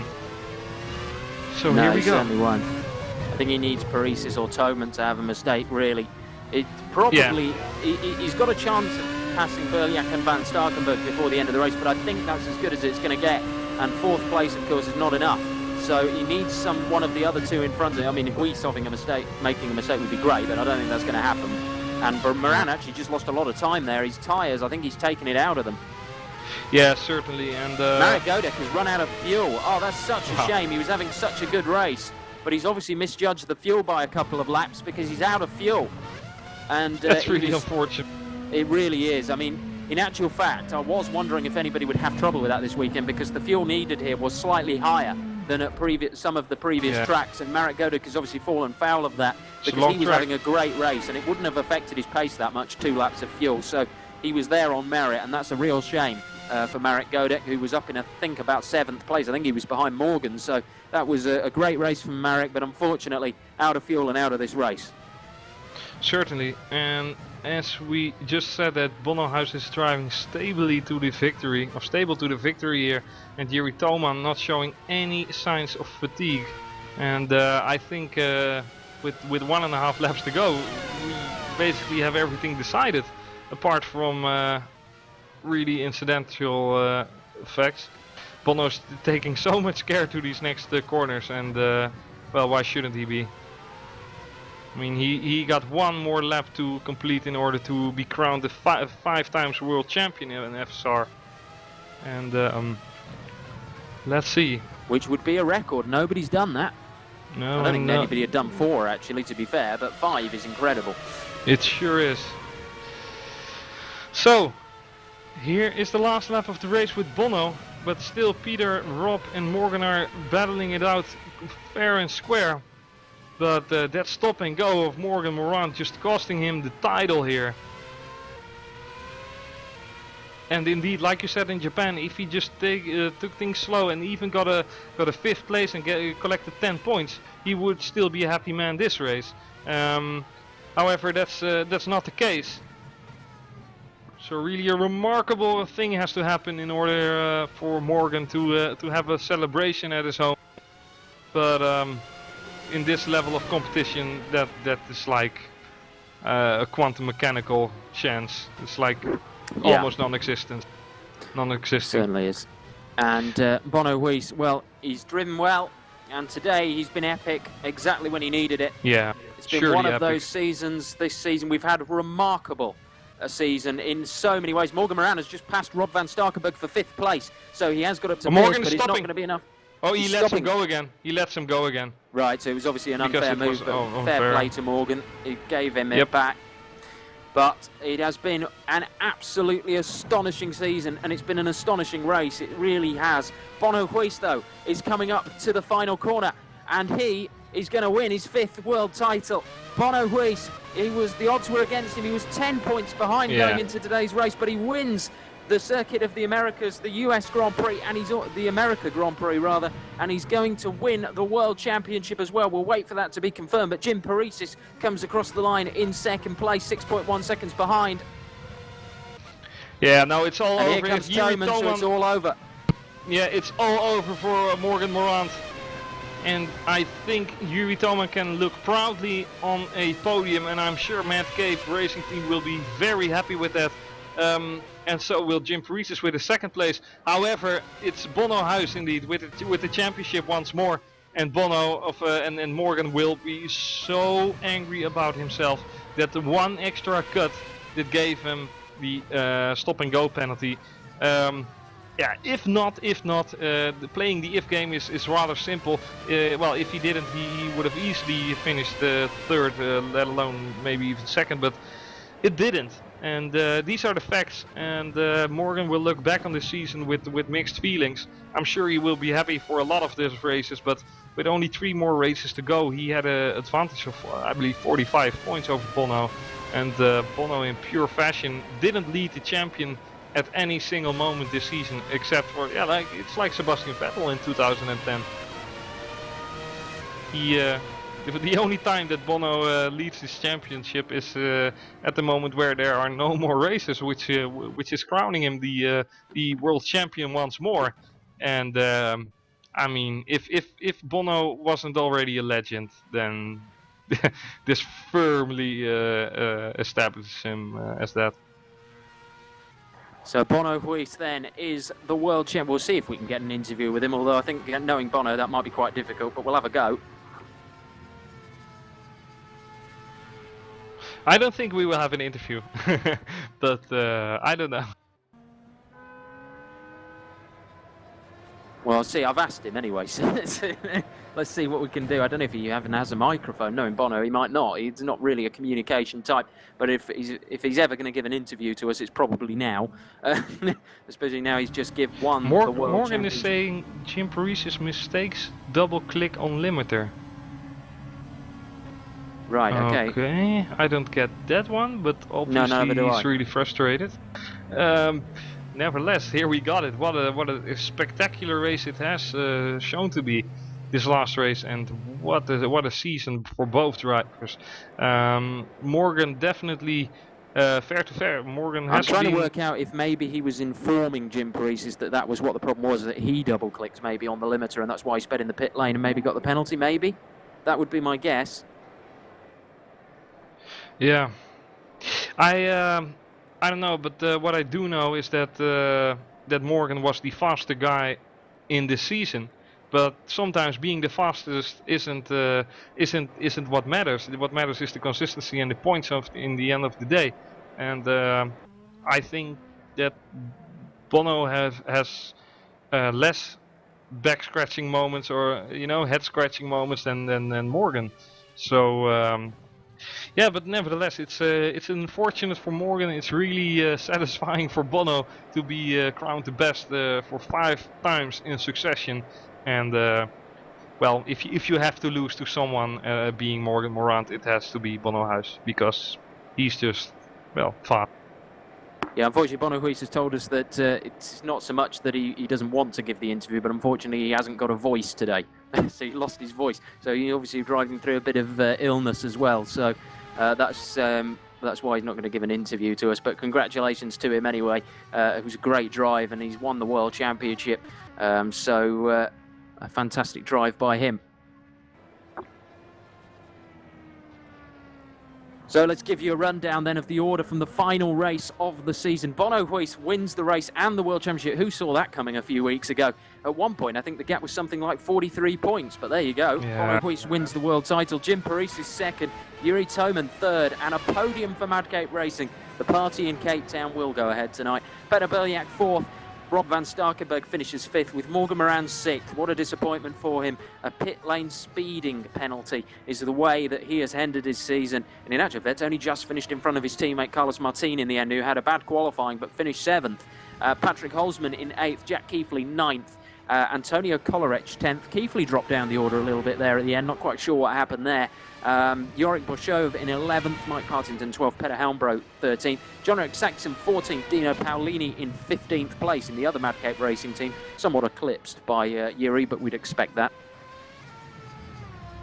Marcel van der Linden 16th, Blair Disley 17th, Oslakovic 18th, and amazingly we only had, we didn't have as many retirements as we were expecting, 18 finishes today, and given the nature of the circuit, I think that's very impressive and shows you how professional these guys are in World Championship, because it's a very difficult circuit. It's one where you'd maybe expect quite a lot of retirements, and yet we have 18 finishes. Yeah, it sure was a competitive race and not much DNFs. Even though after that first lap incident where Calames had to retire instantly, yeah. And just to clear up, Jim Parise made a similar mistake earlier in the year, which is why Morgan was referring to Jim Parise. He was telling Jim that he'd made the same mistake as Parise had earlier in the year of double-clicking the pit lane speed limiter, and that is why he got the pit lane speed limit. So he put the speed limit on, but double-clicked it by accident, and it came off again, which meant that he sped in the pit lane. That's why he got his penalty, and that is why Bono Huis has won this World Championship. But a great drive by Bono. I think Bono would have won the race anyway, but you would have expected Morgan to finish in the top three, but that's the way it goes, and Bono Huis is the world champion. It's a really unfortunate for Morgan Moran, but sometimes those are the kind of things that happen. That's what happens in motor racing of all kinds, simulation or otherwise. Yeah, he sure did, and well, what a spectacular end it has been for this Formula Sim Racing's 2014 season. And well, where there are winners, there are obviously losers, and the sore loser being Morgan at the moment. And well, you got plenty more motivation to bring in next year, I'm sure. Yeah, so it's been a really, really incredible season. Keep your eyes out on FSR over the next few weeks. We're not ever dead during the winter by any means. There will be a winter series. If you want to take part in that, make sure that you do. If you want to compete in FSR next year yourself, after everything that you've seen this year, then you're more than welcome to do so, whether you're a team or a driver. There are certainly opportunities for you to do that, and the winter series will be a good way of getting involved and seeing if you really can compete in FSR, and it's really something that we do encourage you to do. And also, of course, thanks to our sponsors for this year. We've, of course, had Thrustmaster as a sponsor. Again, we thank them for that, and also for Race Department for running the forums for FSR. Have to give a shout out to them as well. They've done a great job. To everybody who has worked hard for FSR this year. We think, for myself, obviously I'm not going to just blow my own trumpet here, because Chris de Jong's been alongside me for all of the year, and indeed been on his own a couple of times. It's been great working with you this year, Chris. Yeah, surely, and let's continue with that onwards next year. We'll be back. Where It's where Terminator style. where we'll be on, what would it be? F1 2015? Hmm? I No think that's freaking way. unlikely. But yeah, we will be back next season, and you definitely want to be here for that. Thanks to Sam Jones and Jaakko Mikkonen, both of whom have helped out with the cameras over the year, to the many people who have worked behind the scenes, Edward Mayaki as the race director, to the others that have worked in race direction, to all the admins, John Eric Certainly. Saxon, the FSR president, and the people that are so involved. There's a big list, if you want to see it, of people on the forums that you can see that are involved in FSR and that make this happen every year. And Ron it's- Squire. And, Yeah, yes, and he makes such incredible contributions. And anyway, and yes, certain others, and it's been a great season in FSR. We're sure to have one again next season. You'll want to be back for it. Make sure that you do get involved if you can for next season. The more teams and drivers we have, the better. You're always welcome, and we'd like to see some of you out there racing ourselves next year. And who knows, maybe we'll be commentating on your race victories in the future. But for Certainly. now, from me and from Chris, a Is there- warm is there- goodbye. a warm goodbye indeed. We'll see you in 2015. Goodbye.